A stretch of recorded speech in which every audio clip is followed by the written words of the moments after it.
बेटा, कैसे हैं आप? बेटा, हम लोगों ने अभी जो एक सेशन चलाया हुआ है, एक सीरीज चलाई हुई है, उसमें हम लोग प्रोबेबिलिटी थ्योरी कर रहे हैं, चैप्टर 3। बेटा, जैसा कि मैंने आप लोगों को बताया था कि हमने अपने पूरे सिलेबस को टोटल 12 चैप्टर्स में डिवाइड किया हुआ है। उस सीरीज में थर्ड चैप्टर है।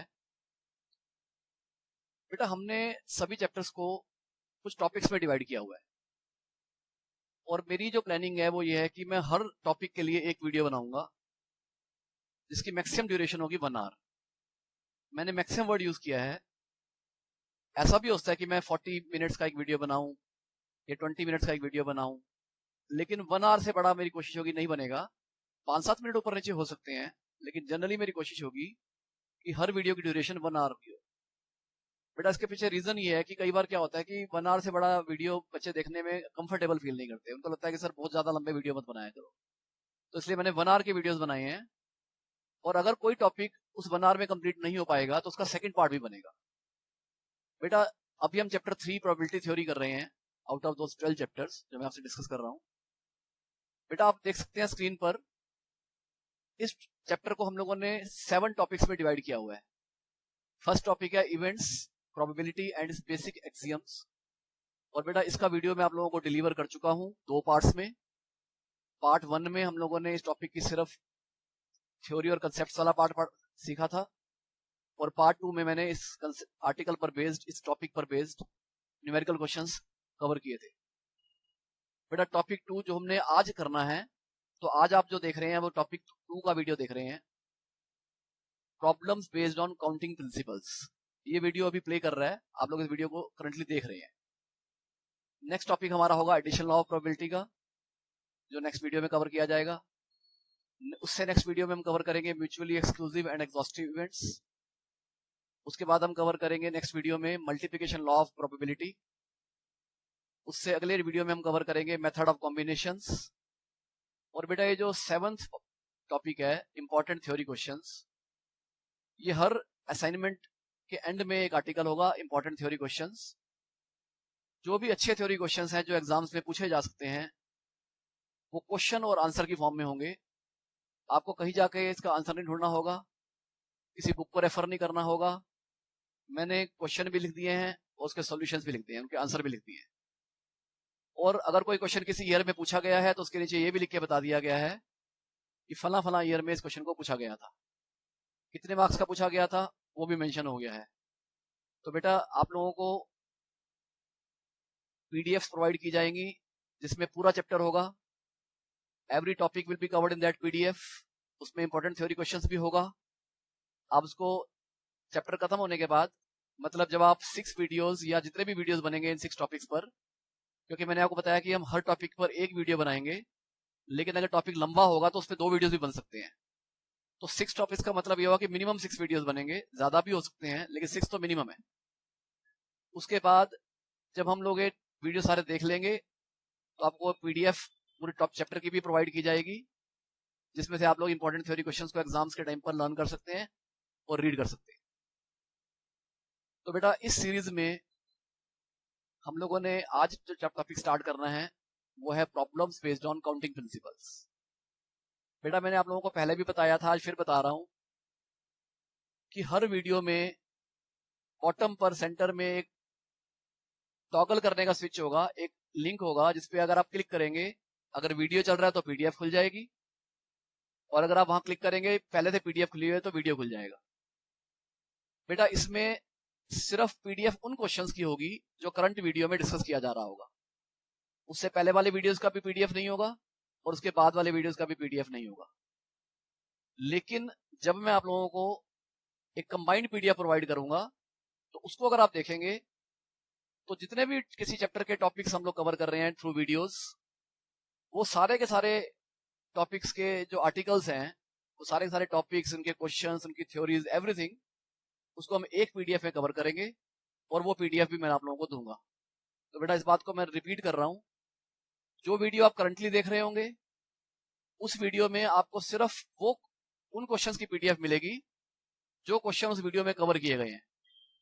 और बाद में आप लोगों को जब कंबाइंड पीडीएफ मिलेगी पूरे चैप्टर की, तो उसमें ये जो मैंने 7 चैप्टर आर्टिकल्स मेंशन किए हैं, ये सारे आर्टिकल्स, इनकी थ्योरी और इनके क्वेश्चंस सब कुछ मेंशन होगा।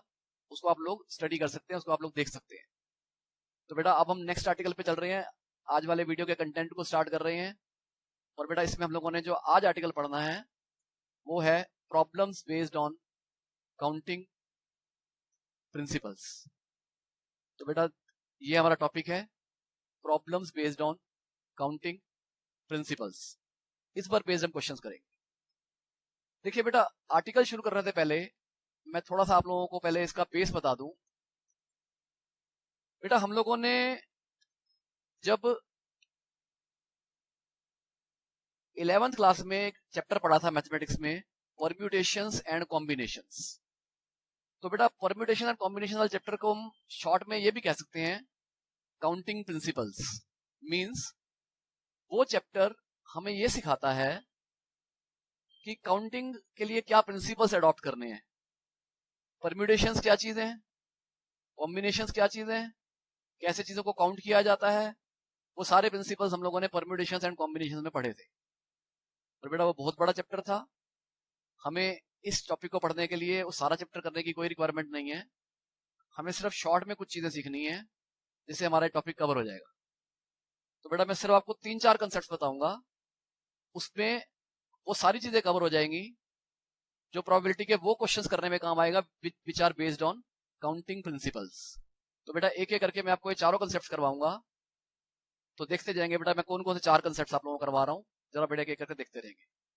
पहला कंसेप्ट, बेटा जरा सुनते रहेंगे मेरी बातों को ध्यान से, मैं क्या कहना चाह रहा हूं। देखिए बेटा, सबसे पहले हम कवर कर रहे हैं इस टाइम कि फंडामेंटल प्रिंसिपल ऑफ काउंटिंग क्या चीज होती है। बेटा मैं रिपीट कर रहा हूं, हम लोग कवर करने जा रहे हैं कि what is the meaning of fundamental principle of counting. तो बेटा आप सबसे पहला कंसेप्ट लिख लीजिए इसका, फंडामेंटल प्रिंसिपल ऑफ काउंटिंग।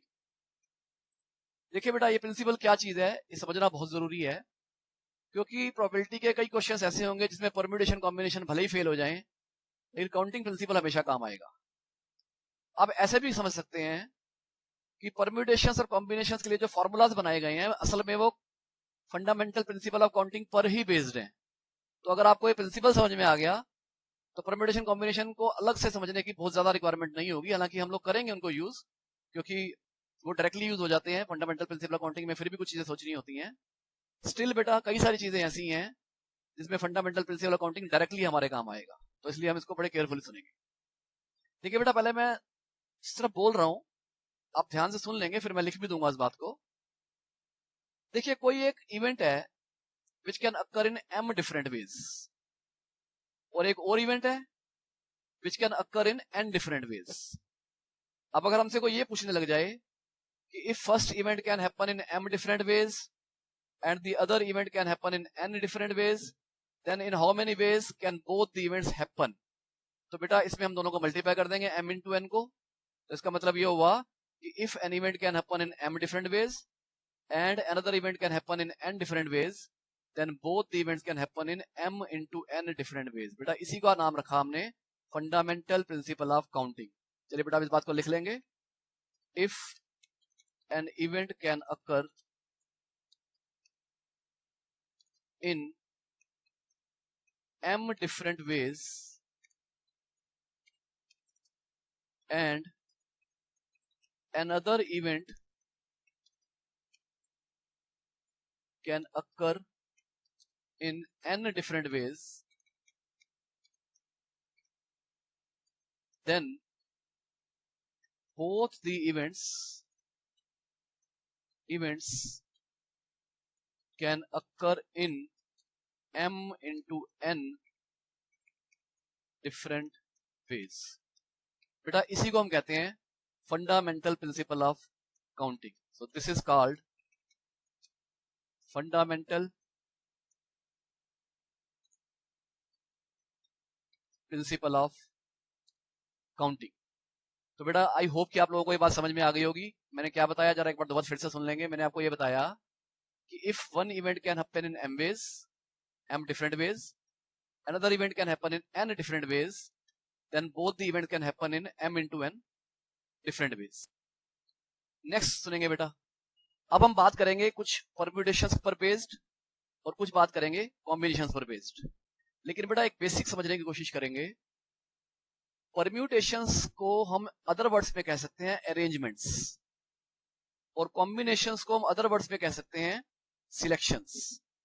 अब आप सोच रहे होंगे कि सर अरेंजमेंट्स भी बोला आपने, सिलेक्शन भी बोला आपने, सर क्या फर्क है दोनों बातों में?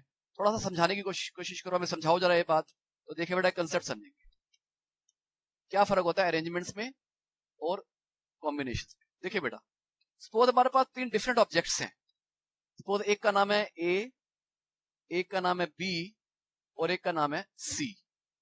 अगर आपको कोई कहता है कि इनमें से एक टाइम पर 2 चीजों को लो, इनमें से एक चीज टाइम पर 2 चीजों को लो, मतलब आप चाहो तो ए और बी को ले लो, आप चाहो तो ए और सी को ले लो, आप चाहो तो बी और सी को ले लो, और उनको अलग अलग तरीकों से अरेंज करो। मैंने वर्ड यूज किया, अलग अलग तरीके से अरेंज करो। तो देखिए बेटा, इनको अलग तरीके से अरेंज करने का मतलब है कि अगर मैं ए और बी को ले लूं तो एक अरेंजमेंट हो जाएगी ए बी और सेकंड अरेंजमेंट हो जाएगी बी ए। अगर मैं बी और सी को ले लूं तो एक अरेंजमेंट हो जाएगी बी सी, सेकंड हो जाएगी सी बी। अगर मैं ए और सी को ले लूं तो एक हो जाएगी ए सी और एक हो जाएगी सी ए। तो देखिए बेटा, आपने देखा कि अरेंजमेंट्स के केस में ये भी इंपॉर्टेंट है कि हमने सीक्वेंस क्या ली है। मतलब ए बी को हम अलग चीज मान रहे हैं और बी ए को हम अलग चीज मान रहे हैं। ऐसे ही बी सी को हम अलग चीज मान के चल रहे हैं और सी बी को हम अलग चीज मान के चल रहे हैं। ऐसे ही ए सी हमारे हिसाब से अलग चीज है और सी ए अलग चीज है। कहने का मतलब यह है बेटा कि अगर हम अरेंजमेंट्स की बात करते हैं तो किस ऑर्डर में चीजों को रखा गया, चीजों को रखने की सीक्वेंस क्या है, वो भी इंपॉर्टेंट होता है। लेकिन बेटा अब मैं बात कर रहा हूं सिलेक्शंस की। बेटा अगर हमें कहा जाए कि ए बी एंड सी में से 2 चीजों को पिक करो और सिलेक्ट करो, तो बेटा अब ये जो ए बी एंड बी ए हैं ये 2 अलग अलग चीजें नहीं मानी जाएंगी, ये बेसिकली एक ही चीज मानी जाएगी। इसको हम 2 चीजें नहीं कहेंगे, ये हम एक ही कहेंगे। ऐसे ही बी सी और सी बी को हम 2 अलग अलग चीजें नहीं बोलेंगे, हम इनको एक ही चीज बोलेंगे। बी सी और सी बी अरेंजमेंट्स के हिसाब से 2 अलग अलग चीजें हो सकती हैं, लेकिन कॉम्बिनेशंस के हिसाब से एक ही चीज है। इसका मतलब ये हुआ कि हमारे पास 6 तो हैं अरेंजमेंट्स, लेकिन हमारे पास हैं 3 सिलेक्शंस। बेटा इस बात को हम ऐसे समझने की कोशिश करते हैं। मान लीजिए कि आपके स्कूल में 3 बच्चे हैं जो टॉपर्स में आते हैं। किसी ने पूछा कि इन तीनों को एक टीम के लिए सिलेक्ट करना है, तो बताओ क्या क्या पॉसिबिलिटीज होती हैं। तो अगर मैंने कहा कि ठीक है, मैंने ए एंड बी को सिलेक्ट कर लिया और मेरे प्रिंसिपल ने बोला कि मैंने बी एंड ए को सिलेक्ट कर लिया, बेटा असल में हम दोनों एक ही तो बात बोल रहे हैं। मैंने बोला कि मैंने ए एंड बी को सिलेक्ट किया, मेरा प्रिंसिपल कह रहा है कि मैंने बी और ए को सिलेक्ट किया। तो बेटा इन दोनों बातों में कोई फर्क नहीं है, ये एक ही बात है, क्योंकि अरेंजमेंट के हिसाब से ए बी अलग चीज है, बी ए अलग चीज है। अब कैसे है? अगर मान लीजिए कोई मुझे ये कह दे कि अच्छा आपने ए एंड बी की बात कर रहे हो, चलो एक को फर्स्ट प्राइज दे दो, एक को सेकंड प्राइज दे दो। अब अगर मैं बोलता हूँ ए बी, तो मैं ए को फर्स्ट प्राइज दे रहा हूँ, बी को सेकंड प्राइज दे रहा हूँ। लेकिन अगर मैं बोलता हूँ बी ए, तो मैं बी को फर्स्ट प्राइज दे रहा हूँ और ए को सेकंड प्राइज दे रहा हूँ। तो बेटा आप समझ रहे होंगे ये अलग अलग बातें हैं। ए को फर्स्ट प्राइज और बी को सेकंड प्राइज देना एक चीज है, और बी को फर्स्ट प्राइज और ए को सेकंड प्राइज देना एक अलग चीज है। दोनों सेम चीज नहीं होती। लेकिन अगर मैं आपको ये कहता हूं कि मैंने अपनी टीम के लिए ए एंड बी को सिलेक्ट किया है, या मैं ये कह दूं कि मैंने बी एंड ए को सिलेक्ट किया है, तो मैं दोनों बार सेम बात कह रहा हूं, कोई अलग अलग बात नहीं कह रहा। तो कहने का मतलब ये हुआ, अरेंजमेंट्स में ये इंपॉर्टेंट है कि आप किस ऑर्डर में चीजों को अरेंज कर रहे हो, किस सीक्वेंस में अरेंज कर रहे हो। और सिलेक्शन में ये इंपॉर्टेंट है कि आपने किन को सिलेक्ट किया। सीक्वेंस क्या है, ऑर्डर क्या है, ये कोई मैटर नहीं करता, इससे कोई फर्क पड़ने वाला नहीं है। तो मैं फिर बोल रहा हूं कि सीक्वेंस में रखा कोई इंपॉर्टेंट नहीं है, ये इंपॉर्टेंट है कि किसको सिलेक्ट किया। लेकिन अरेंजमेंट्स में ये इंपॉर्टेंट है कि आपने उनको किस सीक्वेंस में सिलेक्ट किया है, किस सीक्वेंस में रखा हुआ है आपने उनको। तो बेटा ये हमारा कंसेप्ट है परम्यूटेशंस का एंड कॉम्बिनेशंस का। तो बेटा इस पर बेस्ड अब मैं आपको 3 कंसेप्ट और करवाऊंगा। फर्स्ट कंसेप्ट मैंने आपको करवा दिया है फंडामेंटल प्रिंसिपल अकाउंटिंग का, और सेकंड कंसेप्ट बेटा आप लोगों को मैं करवाने जा रहा हूं, और वो कंसेप्ट है कॉम्बिनेशंस के बारे में। तो बेटा उसके बारे में जरा लिखना शुरू करेंगे। लिखिए बेटा कॉम्बिनेशंस। देखिए बेटा, सपोज हमारे पास n डिफरेंट ऑब्जेक्ट्स हैं और हमने उनमें से एक टाइम पर r ऑब्जेक्ट्स को सिलेक्ट करना है या चूज करना है, तो इसको करने के जितने तरीके होंगे, जितनी वेज होंगी, उनको हम कहेंगे कॉम्बिनेशंस। तो लिखिए बेटा, नंबर ऑफ कॉम्बिनेशंस या सिलेक्शंस, क्योंकि मैंने कहा आपको कि कॉम्बिनेशन सिलेक्शंस एक ही बात होती है। नंबर ऑफ कॉम्बिनेशंस और सिलेक्शंस ऑफ n डिफरेंट, बेटा ये वर्ड बड़ा इंपॉर्टेंट है, इस पे ध्यान देना, चीजें डिफरेंट होनी चाहिए। Of n different objects taking r, small r, at a time is given by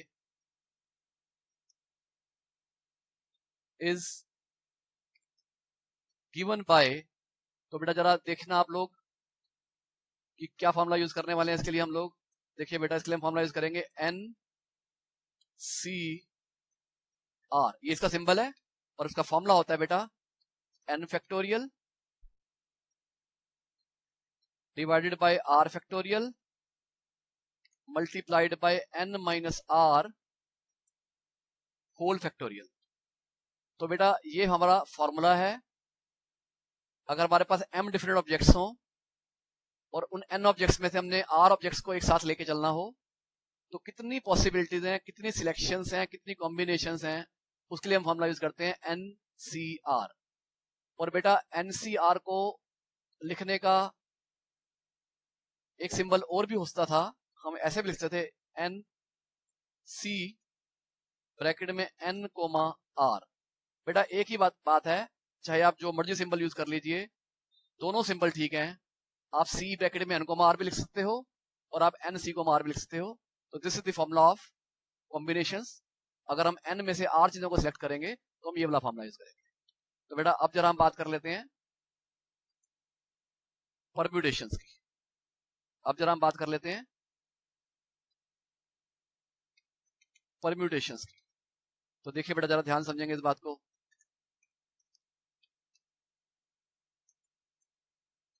permutations, मैंने आपको बताया कि परम्यूटेशंस का मतलब होता है अरेंजमेंट्स। बेटा हम इसके दो पार्ट्स बना रहे हैं। ए, देखिए बेटा ए में मैं क्या कवर करने वाला, ध्यान से देखिए बेटा। हमारे पास n डिफरेंट ऑब्जेक्ट्स हैं और उन n डिफरेंट ऑब्जेक्ट्स को हमने एक स्ट्रेट लाइन में अरेंज करना है। बेटा मैं एम्फेसाइज कर रहा हूं, n डिफरेंट ऑब्जेक्ट्स हैं, उनको एक स्ट्रेट लाइन में अरेंज करना है। तो देखिए बेटा कैसे करेंगे, number of permutations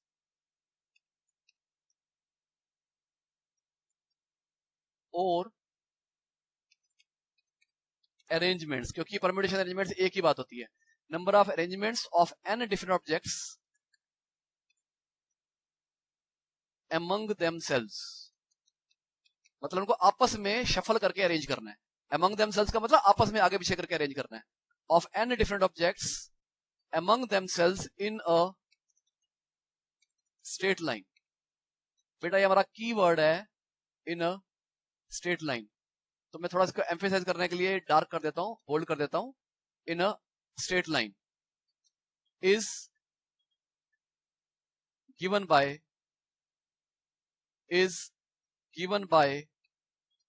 n factorial, is given by n factorial. और बेटा मैं इसको नाम दे रहा हूं लीनियर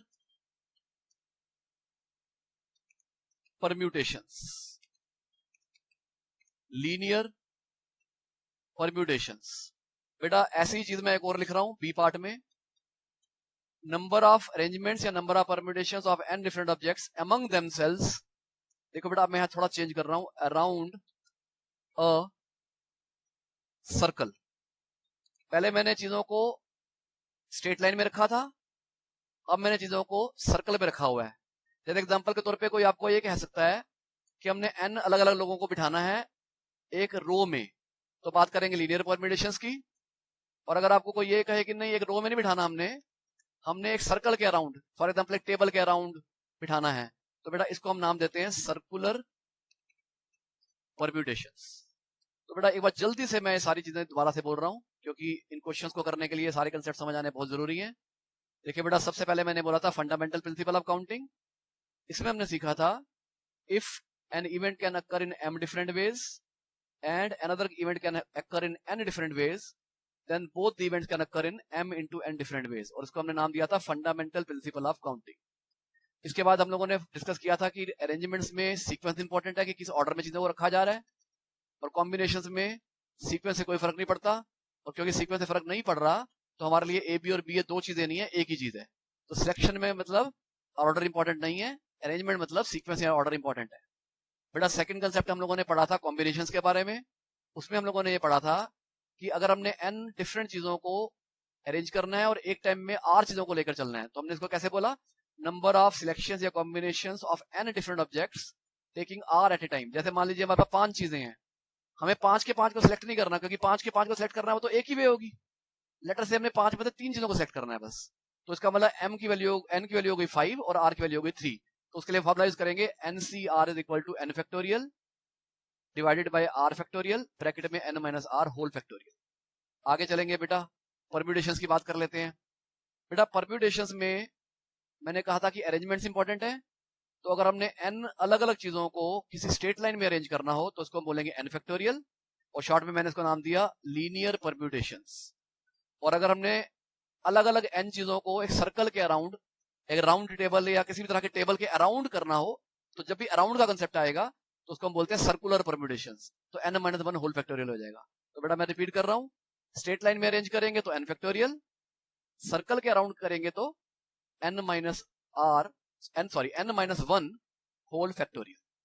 बेटा आई होप कि आप लोगों को डेफिनेटली फैक्टोरियल का मीनिंग तो जरूर पता होगा, तो उसमें मैं बहुत ज्यादा एम्फेसाइज नहीं कर रहा.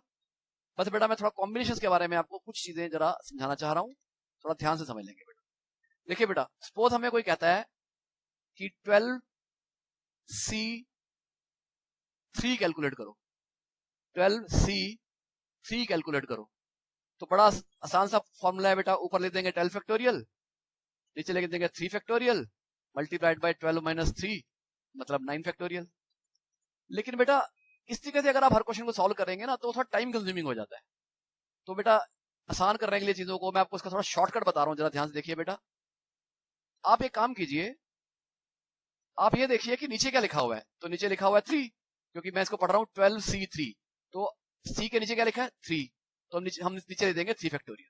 मैं दोबारा बोल रहा हूं बेटा, C के बाद जो उसके सफिक्स में लिखा है, सफिक्स बोलते हैं बाद में थोड़ा नीचे करके लिखने को, मैं इसको कई बार वर्ड्स बोल दिया करूंगा जो उसके पैरों में लिखा है. तो जो नीचे की तरफ जो लिखा हुआ है वो लिखा है 3, तो बेटा हम नीचे लिख देंगे 3 फैक्टोरियल, और ऊपर बना देंगे 3 फैक्टर्स. कैसे शुरुआत करेंगे 12 से. कौन से नंबर से शुरुआत करेंगे, जो नंबर ऊपर लिखा हुआ है. तो शुरुआत करेंगे 12 से, तो 12 इंटू 10 और फैक्टोरियल हटा देंगे. मतलब अगर नीचे 3 फैक्टोरियल है तो ऊपर 3 फैक्टर बनाने हैं और शुरुआत कर रही है 12 से. तो क्या हो जाएगा 12 इंटू 11 इंटू 10. बस बेटा इसको आप सॉल्व करेंगे तो आप लोगों का आंसर आ जाएगा. तो बेटा मैंने आपको एक छोटा सा बेसिक बताया है कि कॉम्बिनेशंस में हम लोग 12C3 को कैसे कैलकुलेट करते हैं. अब एक और चीज बता रहा हूं बेटा, वो बड़ी इंपॉर्टेंट है, जरा उस पर भी ध्यान देंगे. देखिए बेटा कॉम्बिनेशन के कॉन्टेक्स्ट में NCR is same as N minus R. बेटा जरा इसमें नोट करना, ये कॉम्बिनेशन की प्रॉपर्टी है, इस प्रॉपर्टी को बड़े ध्यान से नोट करना बेटा. आप लोग, आपको सारी बातें क्लियर होंगी, लेकिन ध्यान सुनना. देखो बेटा नोट कीजिएगा, दोनों तरफ ऊपर की तरफ n लिखा हुआ है. तो बेटा ये पहली चीज है कि दोनों तरफ ऊपर की तरफ सेम नंबर होना चाहिए. और अब दूसरी बात नोट कीजिए बेटा, नीचे जो नंबर लिखा हुआ है, लेफ्ट में लिखा हुआ है नीचे R और राइट में नीचे लिखा हुआ है n माइनस R. देखो बेटा समझना इस बात को, अगर मैं R में n माइनस R ऐड करूंगा तो हमेशा n के इक्वल आएगा. तो रूल क्या हो गया, प्रॉपर्टी क्या हो गई, अगर दोनों तरफ ऊपर की तरफ n लिखा हुआ है तो फिर नीचे की तरफ जो नंबर लिखे होंगे उनका टोटल अगर n है तो दोनों से सेम आंसर मिलेगा. आप कहोगे सर ठीक है समझ तो आ गया, लेकिन इस बात को जरा एग्जांपल से बता दो. तो देखिए बेटा मैं एग्जांपल से बता रहा हूं. मान लीजिए बेटा कि हमें कोई कहता है कि 12C9 कैलकुलेट करो, 12C9 कैलकुलेट करो. अब देखो बेटा जो मैंने अभी आपको तरीका बताया था, अगर मैं उस तरीके को फॉलो करूंगा तो हम फंस जाएंगे. कैसे, देखो बेटा ध्यान समझेंगे कैसे फंस जाएंगे. मैंने आपको बताया था कि जो नंबर नीचे लिखा हुआ हो उस नंबर का लिखो फैक्टोरियल, लो जी लिख दिया. फिर मैंने कहा था कि ऊपर बनाओ 9 फैक्टर्स. अब बेटा ये बड़ा लंबा काम हो जाएगा, 12 into 11 into 10 into 9 into 8 into 7. और सिर्फ बनाने ही नहीं है, गिनते भी रहोगे 9 पूरे हुए कि नहीं हुए। और जब ये काम हम कर लेंगे तो कैलकुलेशन बहुत लंबी हो जाएगी, हमें कैलकुलेटर की हेल्प लेनी पड़ जाएगी। तो बेटा ऐसे केसेस में अगर हम ये देखें कि ऊपर वाले नंबर में और नीचे वाले नंबर में डिफरेंस कुछ ज्यादा ही आ रहा है, तो क्या करो आप, नीचे वाला नंबर अगर बड़ा दिख रहा हो तो आप क्या करो, आप ऊपर वाले नंबर में और नीचे वाले नंबर का डिफरेंस देखो क्या होता है। तो देखो बेटा 12 और 9 का डिफरेंस हम जानते हैं 3 होता है, यही तो ये रूल था।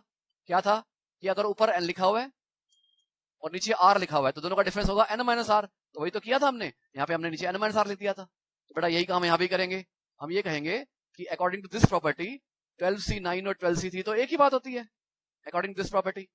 और अगर एक ही बात होती है तो 12c9 की जगह 12c3 लिखा जा सकता है।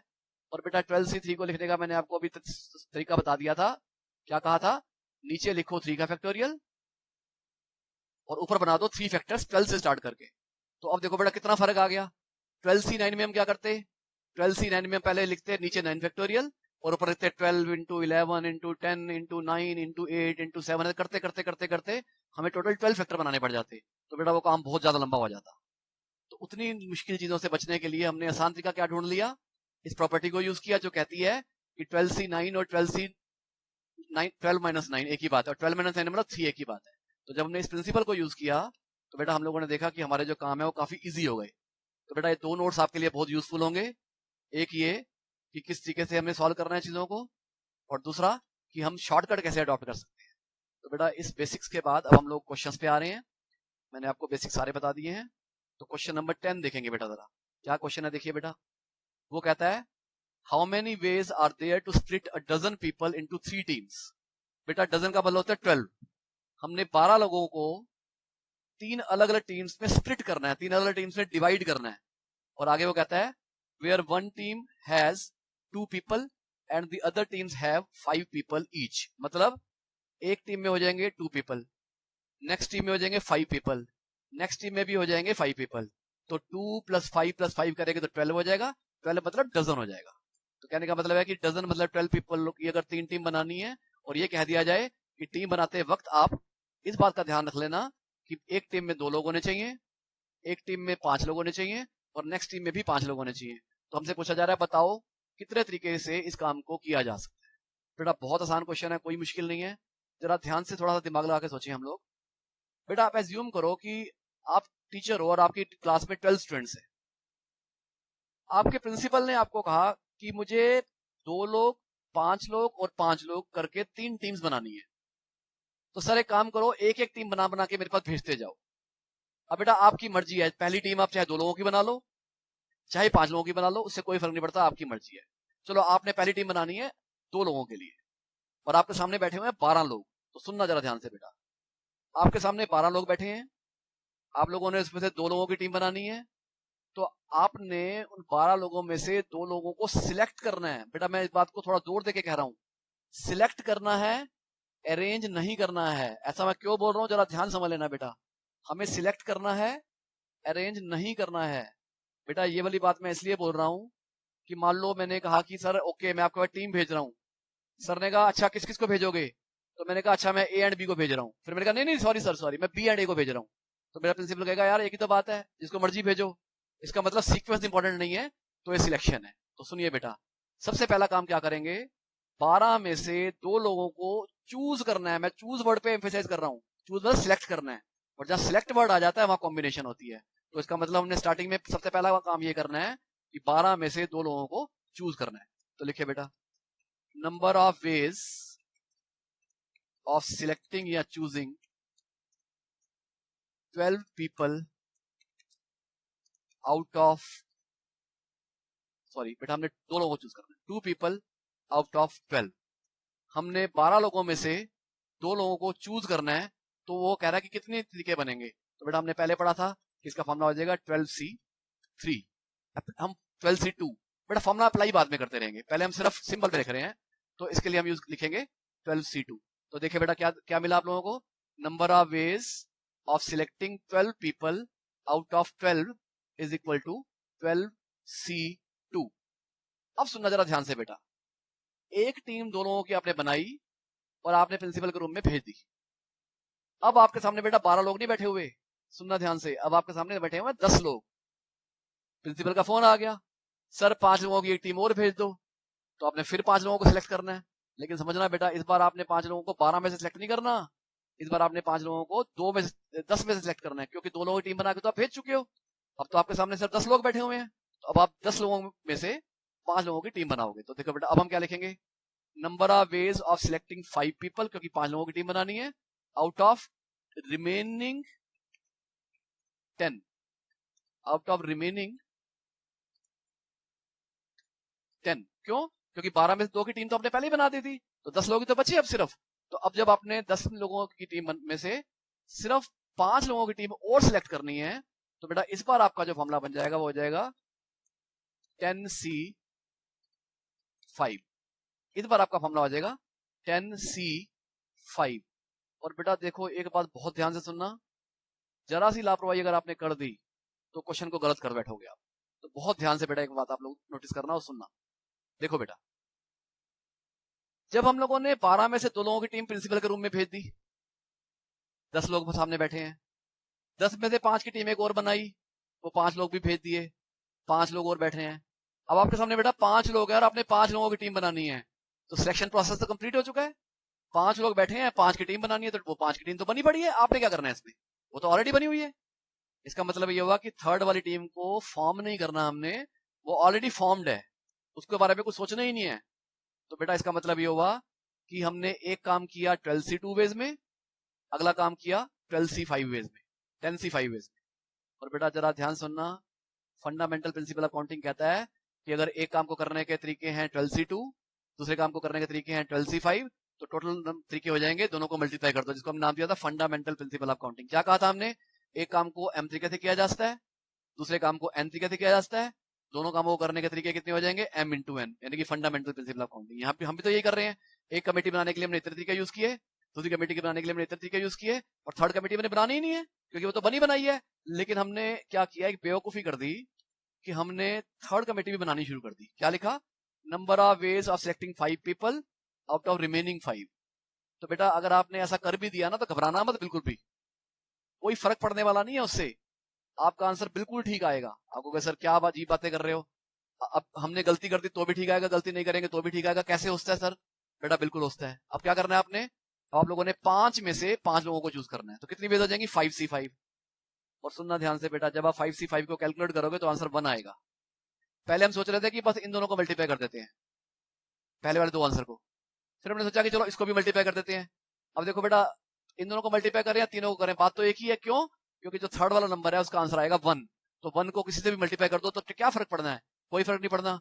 तो इसका मतलब ये हुआ कि हमें नंबर ऑफ वेज मिल गई। तो उसने कहा था how many ways are there to split dozen people into 3 teams. तो बेटा हमें इस चीज का आंसर मिल चुका है, तो बेटा लिख देते हैं इस बात को, hence number of ways to split a dozen people into 3 teams as per given requirement। मतलब हम ये भी तो कहेंगे ना कि जैसे कहा जा रहा है उस तरीके से, as per given requirement is equal to, अब क्या करेंगे, ये जो हमने 3 आंसर ऊपर निकाले हैं, तीनों को मल्टीप्लाई कर देंगे। चलिए बेटा हम इसको सॉल्व भी कर लेते हैं, देखते हैं कि सॉल्व करने के बाद हमें क्या मिलता है। देखिए बेटा, सबसे पहले 12C2 की कैलकुलेशन करेंगे। मैंने आपको बड़ा आसान तरीका बताया था कि देखिए बेटा अपॉन में 2 है, सबसे पहला काम आप क्या करेंगे, डिनोमिनेटर में ले देंगे 2 फैक्टोरियल। ये 2 फैक्टोरियल का मतलब है कि अब आपने जब न्यूमरेटर में फैक्टर बनाने हैं तो 2 फैक्टर्स बनाने हैं, और स्टार्ट कहां से करने हैं, 12 से। तो 12 मल्टीप्लाइड बाय 11, बेटा ये वाली बात खत्म हो गई। अब हम बात कर रहे हैं 12C5 की, और 12C5 में जो अपॉन नीचे लिखा हुआ है 5 लिखा हुआ है, तो वही सेम काम करेंगे, डिनोमिनेटर में लिखेंगे 5 फैक्टोरियल। 5 अगर नीचे 5 आ रहा है तो पर 5 फैक्टर्स बनाने हैं, और स्टार्ट कहां से करने हैं बेटा हम लोगों ने 5 फैक्टर्स 10 से स्टार्ट करने हैं। तो देखिए बेटा क्या हो जाएगा, 10 multiplied by 9 multiplied by 8 multiplied by 7 multiplied by 6। Count कर लेंगे। देखिए बेटा नीचे 5 फैक्टर है तो 5 फैक्टर बनने चाहिए। फर्स्ट फैक्टर हो गया, ये सेकंड, ये थर्ड, ये फोर्थ और ये फिफ्थ। और बेटा आखिरी काम हमने ये करना है कि 5 से 5 को मल्टीप्लाई करना है, और मैंने आपको बताया था कि 5 से 5 का मतलब तो 1 नहीं होता है। तो बेटा इस तरीके से हमारी कैलकुलेशन कंप्लीट हो गई है। सिंपली बस मैं इसको कॉपी करके यहाँ लिख देता हूँ, तो ये हमारा आंसर आ गया। अब देखिए बेटा, अब ये कैलकुलेशन करना रह गया है। आप कुछ कैंसिलेशंस वगैरह करेंगे, सिंप्लीफाई करेंगे तो आपका आंसर आ जाएगा। लेकिन बेटा मैं आपको ये रेकमेंड करूंगा, मैं आपको ये सजेस्ट करूंगा कि आप कैंसिलेशंस में अपना टाइम बर्बाद मत करो। आप सिंपली कैलकुलेटर खोलो, क्योंकि आपके एग्जाम्स में कैलकुलेटर अलाउड होता है। तो सिंपली नंबर्स को उठा के मल्टीप्लाई कर दो। तो देखिए बेटा क्या मिलेगा, न्यूमेटर को न्यूमेटर में मल्टीप्लाई कर रहे हैं, 12 into 11 into 10 into 9 into 8 into 7 into 6 divided by 2 का मतलब फैक्टोरियल का मतलब 2 होता है और 5 फैक्टोरियल का मतलब होता है 120। तो 120 से डिवाइड कर देंगे। तो देखिए बेटा हमारा आंसर आ गया 16,632।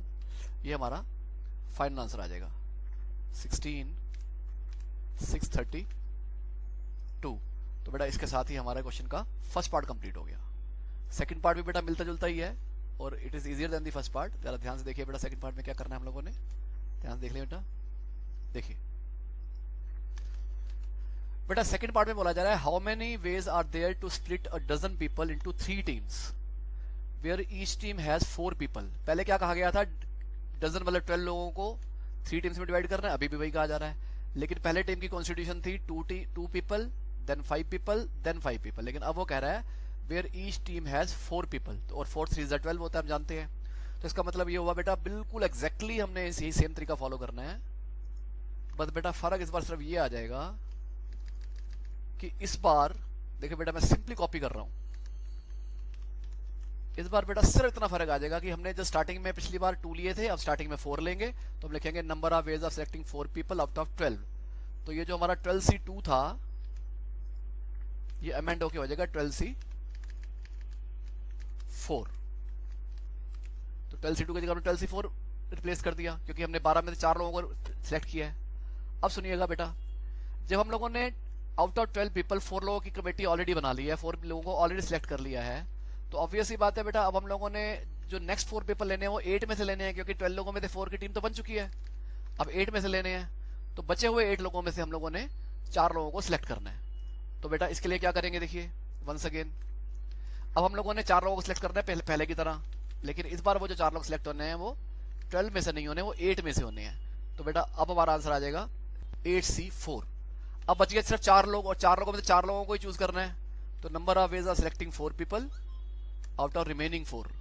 और बेटा वही पहले वाली बात है जो मैंने आपको पहले भी बताई है, ये 4C4 हम लिख रहे हैं। ये जरूरी नहीं है कि हम लिखें, क्योंकि अल्टीमेटली 4C4 का आंसर तो 1 ही आना है। तो हम लिख देते हैं तो ठीक है, नहीं भी लिखेंगे तो उससे कोई फर्क पड़ने वाला नहीं है।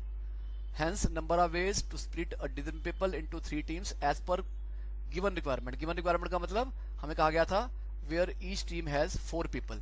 तो बेटा सिंपली क्या करेंगे, ये जो हमने 3 टर्म्स कैलकुलेट किए हैं इनको मल्टीप्लाई कर देंगे। तो देखिए बेटा हमें क्या मिलेगा, हमें मिलेगा 12C4 multiplied by 8C4 multiplied by 4C4। तो बेटा इसकी कैलकुलेशन भी कंप्लीट कर लेते हैं यहीं पर ही। देखिए बेटा क्या मिलेगा, 12C4 में क्योंकि नीचे 4 है तो नीचे 4 फैक्टोरियल लिखेंगे, ऊपर बनाएंगे 4 फैक्टर्स। तो 12 multiplied by 11 multiplied by 10 multiplied by 9। अब बेटा अब हमारे पास जो है वो 8C4 की कैलकुलेशन है। तो नीचे अगेन 4 फैक्टोरियल, ऊपर अगेन 4 फैक्टर्स, लेकिन इस बार जो फैक्टर स्टार्ट होंगे वो 8 से होंगे। तो 8 इंटू 7 इंटू 6 इंटू 5, और फाइनली बेटा लास्ट में ले देंगे इंटू 1, क्योंकि हमें जो थर्ड टर्म देख रहे हैं हम लोग, मैं इसको बड़ा कर देता हूं, वो 4C4 है, और अगर ऊपर नीचे सेम नंबर होते हैं तो लास्ट में आंसर आ जाता है 1। तो बेटा इस तरीके से हमारा ये आंसर आ चुका है। बेटा कैलकुलेशंस आप लोग करते रहिएगा। कैलकुलेशन मैंने आपको एक बार करनी सिखा दी है, इस क्वेश्चन की भी आप लोग कर सकते हैं इजीली। तो बेटा इसके साथ ही हमारा क्वेश्चन नंबर 10 कंप्लीट हो गया। नेक्स्ट क्वेश्चन पे आ जाते हैं बेटा, क्वेश्चन नंबर 11 देखते हैं। देखिए बेटा क्या कहा जा रहा है इस क्वेश्चन में, how many 5 lettered words can be made out of 26 letters of the English alphabet. देखिए बेटा हमें कहा गया है कि 26 लेटर्स हैं, उनमें से हमने 5 लेटर्स को लेकर उनसे 5 लेटर के वर्ड्स बनाने हैं। बेटा आप इमेजिन कीजिए कि आपके पास अ सॉर्ट ऑफ टेबल है लेटर्स से, उस टेबल में एक रो है सिर्फ, और उसमें 5 सेल्स हैं। देखिए बेटा मैं इस सिचुएशन को आपके सामने बनाकर दिखा देता हूं ताकि आपकी अंडरस्टैंडिंग थोड़ी सी इजी हो जाए, इसलिए मैं इस सिचुएशन को आपके सामने बना के दिखा देता हूं। देखिए बेटा जरा नोट कीजिएगा, मैंने क्या किया बेटा, मैंने 5 सेल्स बना ली और देखिए बेटा इन 5 सेल्स के अंदर मैंने फर्स्ट सेल के अंदर कुछ फिल करना है, फिर सेकंड सेल में कुछ फिल करूंगा, फिर थर्ड सेल में कुछ फिल करूंगा, फिर फोर्थ सेल में कुछ फिल करूंगा और फिर नेक्स्ट सेल में कुछ फिल करूंगा। तो बेटा जरा देखते जाइएगा कि मैं क्या क्या यहां पे करने वाला हूं। मैं आपको पूरा प्रोसीजर सिखा रहा हूं बेटा, ध्यान से देख लीजिएगा बेटा। देखिए बेटा मैंने एक 5 सेल्स क्रिएट कर ली हैं और मुझे कहा जा रहा है कि आपको 26 लेटर्स में से 5 लेटर्स के वर्ड्स बनाने हैं और कितने वर्ड्स पॉसिबल हैं। बेटा मैंने आगे का क्वेश्चन नहीं पढ़ा अभी तक, अभी आप आगे क्वेश्चन को फॉर द टाइमिंग सिर्फ 1 मिनट के लिए इग्नोर कर दीजिए। आप ये देख लीजिए कि हमारे पास 26 लेटर्स हैं और 26 लेटर्स को यूज करते हुए हम लोगों ने 5 लेटर्स के वर्ड्स बनाने हैं। तो वो कैसे बनेंगे, बेसिकली हम लोगों ने वो सोचना है। देखिए बेटा मैं अभी यहाँ पे लिख रहा हूँ, आप लोग नोट मत करना, सिर्फ कुछ समझा रहा हूँ मैं आपको। First place can be filled in 26 ways, क्योंकि जब हम फर्स्ट प्लेस को फिल कर रहे हैं उस टाइम हमारे पास 26 लेटर्स अवेलेबल हैं। अब सुनिए बेटा, अब 2 बातें होती हैं। हमें ये कहा जाएगा अगर कि रेपिटेशंस आर अलाउड, मतलब जो नंबर पहले यूज किया जा चुका है उसको दोबारा यूज कर लो, कोई दिक्कत नहीं है। तो फिर क्या होगा, फर्स्ट प्लेस भी 26 वेज में, 26 लेटर्स अभी अवेलेबल है क्योंकि दोबारा उस लेटर को यूज करना अलाउड है। सेकंड प्लेस भी 26 वेज में, थर्ड भी 26 वेज में, फोर्थ भी 26 वेज में और फिफ्थ भी 26 वेज में। लेकिन अगर हमें कहा जाए कि रेपिटेशंस आर नॉट अलाउड तो फिर क्या होगा, first will be in 26 ways. अब बेटा हमारे पास 25 लेटर बचे हैं, क्यों, क्योंकि जो लेटर 26 में से हम लोग फर्स्ट प्लेस पे यूज कर चुके हैं उसको दोबारा यूज नहीं कर सकते। तो next place will be in 25 ways. आगे बढ़ेंगे बेटा, अब एक लेटर यूज हो चुका है फर्स्ट प्लेस पे, उसको यूज नहीं किया जा सकता। एक लेटर यूज हो चुका है सेकंड प्लेस पे, उसको यूज नहीं किया जा सकता। हमें कहा गया था रेपिटेशन आर नॉट अलाउड, तो अब हमारे पास 24 चॉइसेस हैं तो इंटू 24 कर देंगे। तो बेटा ये प्रोसीजर हम फॉलो करते रहेंगे। लेकिन बेटा अभी मैं आगे नहीं बढ़ रहा, पहले देख लेते हैं कि हमें एक्चुअली कहा क्या गया था। देखिए बेटा हमें कहा गया था इफ रेपिटेशंस आर अलाउड, अगर इतना पढ़ें सिर्फ, तो फर्स्ट प्लेस भी 26 वेज में, सेकंड भी 26 वेज में, थर्ड भी 26 वेज में, फोर्थ भी 26 वेज में और फिफ्थ भी 26 वेज में। लेकिन हमें आगे पढ़ना चाहिए। आगे उसने कहा बट नॉट कंसेक्यूटिव रेपिटेशंस। मतलब क्या है इसका, सपोज बेटा फर्स्ट प्लेस पे आ गया x, तो सेकंड प्लेस पे वो कह रहा है कि x नहीं होना चाहिए, बाकी जो मर्जी हो। चलो हम एज्यूम करते हैं कि हमने a ले लिया। अब थर्ड प्लेस पे वो कहता है a नहीं होना चाहिए, x आता है तो बेशक आ जाए, m आता है तो बेशक आ जाए, n आता है तो बेशक आ जाए। क्यों ऐसा कह रहा है वो, क्योंकि इसने कहा नॉट कंसेक्यूटिव रेपिटेशन, मतलब लगातार सेम नंबर नहीं आने चाहिए। मतलब अगर पहली बार x आ गया, अगली सेकंड प्लेस पे अगर a आ गया, तो थर्ड प्लेस पे a नहीं आना चाहिए, x आता तो आ जाए, कोई दिक्कत नहीं है, बस a नहीं आना चाहिए। क्योंकि repetitions are allowed but not consecutive, मतलब जो लेटर यूज किए जा चुके हैं दोबारा यूज कर लीजिए, कोई प्रॉब्लम नहीं है।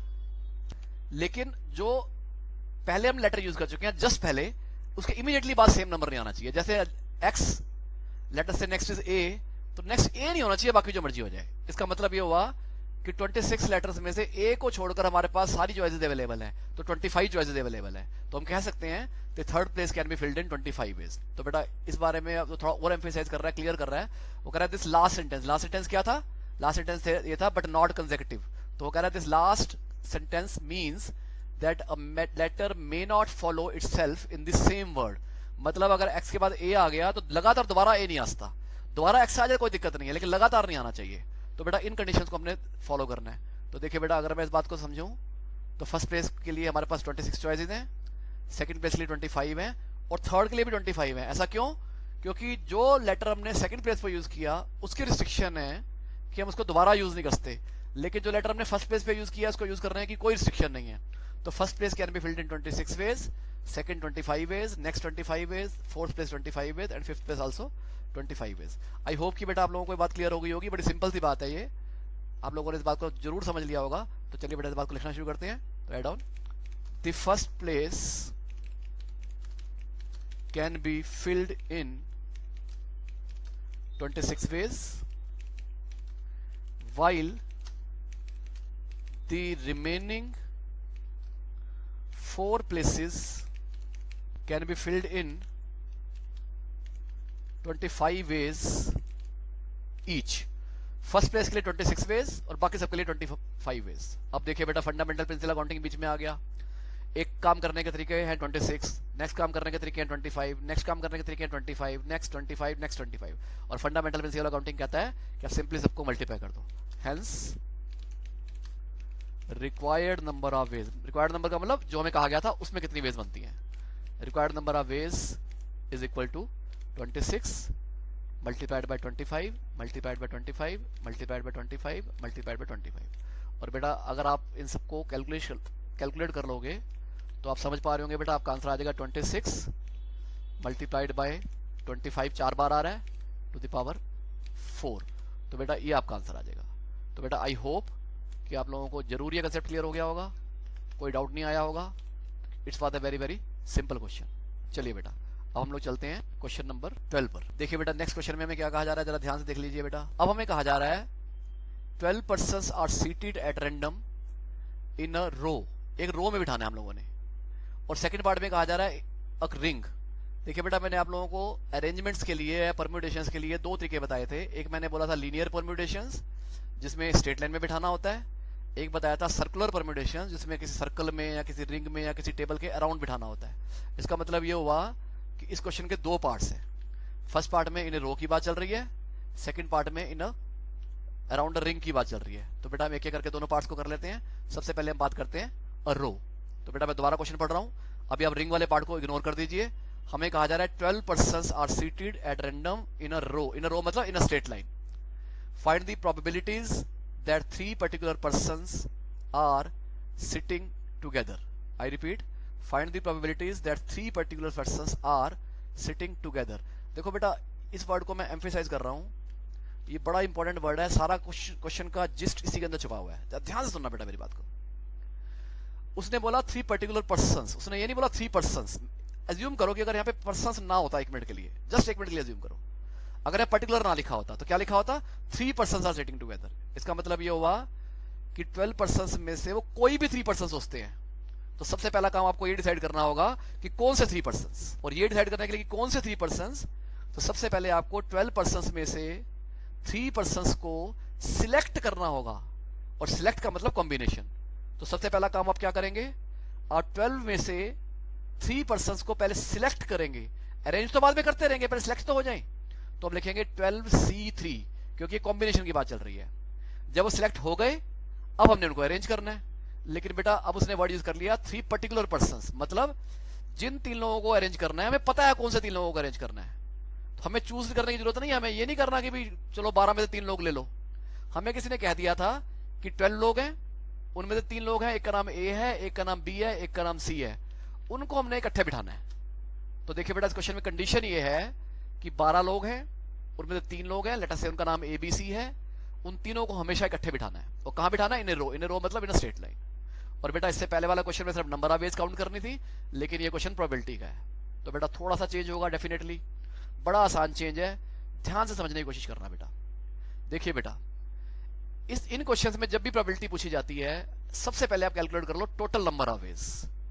और बेटा टोटल नंबर ऑफ वेज से हमारा मतलब ये है कि अगर 12 लोगों को एक स्ट्रेट लाइन में अरेंज करना हो तो कितने तरीके से अरेंज किया जा सकता है। तो देखिए बेटा मैं लिख रहा हूं total number of ways to arrange 12 persons in a row, क्योंकि स्ट्रेट लाइन है। और बेटा मैंने आपको बताया था कंसेप्ट में कि n different objects can be arranged among themselves in a straight line in n factorial veg. और यहां पे हम बात कर रहे हैं 12 की, तो आंसर आ जाएगा बेटा 12 फैक्टोरियल। बेटा इस बात को समझना जरा ध्यान से। प्रोबेबिलिटी के क्वेश्चंस में, इस टाइप के क्वेश्चंस में अगर हमसे प्रोबेबिलिटी पूछी जाती है तो जो टोटल नंबर ऑफ वेज होते हैं, आप जानते हैं बेटा प्रोबेबिलिटी का फॉर्मूला क्या होता है, ऊपर आता है favourable number of veg, upon में आता है टोटल नंबर ऑफ वेज। तो जो टोटल नंबर ऑफ वेज होता है उसमें जो कंडीशन कही गई कि 3 पर्टिकुलर पर्सन्स या 4 पर्टिकुलर पर्सन्स या 2 पर्टिकुलर पर्सन्स, उन कंडीशन की तरफ बिल्कुल ध्यान नहीं देना। टोटल नंबर ऑफ वेज में आपने सारे के सारे 12 पर्सन्स को विदाउट एनी कंडीशन बिठा देना है। उसने कहा था 12 persons are to be seated in a row, मतलब स्ट्रेट लाइन, तो हमने लिख दिया 12 फैक्टोरियल। और मैं बता रहा हूं दोबारा से, प्रोबेबिलिटी का फॉर्मूला होता है ऊपर लिखते हैं फेवरेबल नंबर ऑफ वेज, नीचे लिखते हैं टोटल नंबर ऑफ वेज। और टोटल नंबर ऑफ वेज के लिखते वक्त हमें इस बात की टेंशन बिल्कुल नहीं लेनी कि हमें क्या कंडीशन क्वेश्चन में बताई जा रही है कि 3 लोगों को इकट्ठे बिठाना है या 2 लोगों को बिठाना है, 5 लोगों को बिठाना है, कुछ नहीं सोचना है इस बारे में। लेकिन जब favourable number of veg count करना शुरू करेंगे तो बेटा हमें सारी बातें सोचनी होंगी। तो अब सुनिए बेटा जरा ध्यान से, अब हम फेवरेबल नंबर ऑफ वेज को काउंट करने जा रहे हैं। बेटा हमें कहा गया था कि 3 पर्टिकुलर लोगों को आपने एक साथ बिठाना है। तो बेटा जब एक साथ बैठेंगे तो इनको तो अलग होने नहीं देना। तो आप ये मान के चलो बेटा कि आपने 3 लोगों का एक ग्रुप बना दिया। टोटल लोग थे 12। 1 मिनट के लिए जरा 3 लोगों को साइड पे कर देते हैं तो बाकी रह गए 9। वो 9 लोग तो सब अलग अलग हैं, लेकिन इन 3 लोगों को आपने लेटर से जैसे आपने टाई कर दिया, बांध दिया जैसे एक तरह से, इनको आपने इकट्ठा रखने के लिए। तो आपने इनका ग्रुप बना दिया। तो 3 को अलग किया था तो 9 लोग थे। ये तीनों मिलाकर एक चीज है, क्योंकि हमने तीनों को बांध दिया है, ग्रुप बना दिया है, तो इसका मतलब हमने 10 चीजों को अरेंज करना है। ठीक है, तो लिखिए बेटा, now considering 3 particular persons as a group, comma, we have 3 plus 12 minus 3 is equal to 10। देखो बेटा मैंने क्या किया, जब आपने 3 पर्टिकुलर पर्सन को साइड पे किया तो आपके पास बचे 9 लोग। तो 9 लोग तो आपके पास ये हो गए, ये सब तो अलग अलग लोग हैं, लेकिन जिन तीनों को आपने इकट्ठे रखना है उनको आपने बांध दिया था, एक ग्रुप में आपने उनको टाई कर दिया था। तो इन तीनों का मिला के हो गया एक ग्रुप। तो देखिए बेटा मैं लिख रहा हूं 1, क्योंकि तीनों का मिला के एक ग्रुप हो चुका है। और 12 में से आपने 3 लोगों को बाहर निकाल दिया था, तो वो रह गए थे आपके पास 9। तो 9 ये वाले और 3 मिलाकर के जो एक ग्रुप बना था वो एक मिला के हो गए 1 + 9 = 10। तो वी हैव 10 डिफरेंट एंटिटीज। हमारे पास अलग अलग 10 एंटिटीज हैं। कैसे हैं फिर सुन लेना। 3 लोगों को हमने बांधकर एक ग्रुप बना दिया, वो एक एंटिटी हो गई। 12 में से 3 माइनस कर दिया तो बाकी बचे 9। तो 9 वो और एक बंधा हुआ ग्रुप, टोटल हो गए 10, विच can be arranged in 10 factorial veg. अब बेटा एक बड़ी इंपॉर्टेंट बात है, वो भी सुन लेना जरा ध्यान से। देखो बेटा वो जो 3 लोगों को हमने टाई किया था, 3 लोगों को हमने बांध दिया था, बेटा बांधा जरूर था, लेकिन उनको आपस में शफल होने के लिए तो मना नहीं कर सकते ना।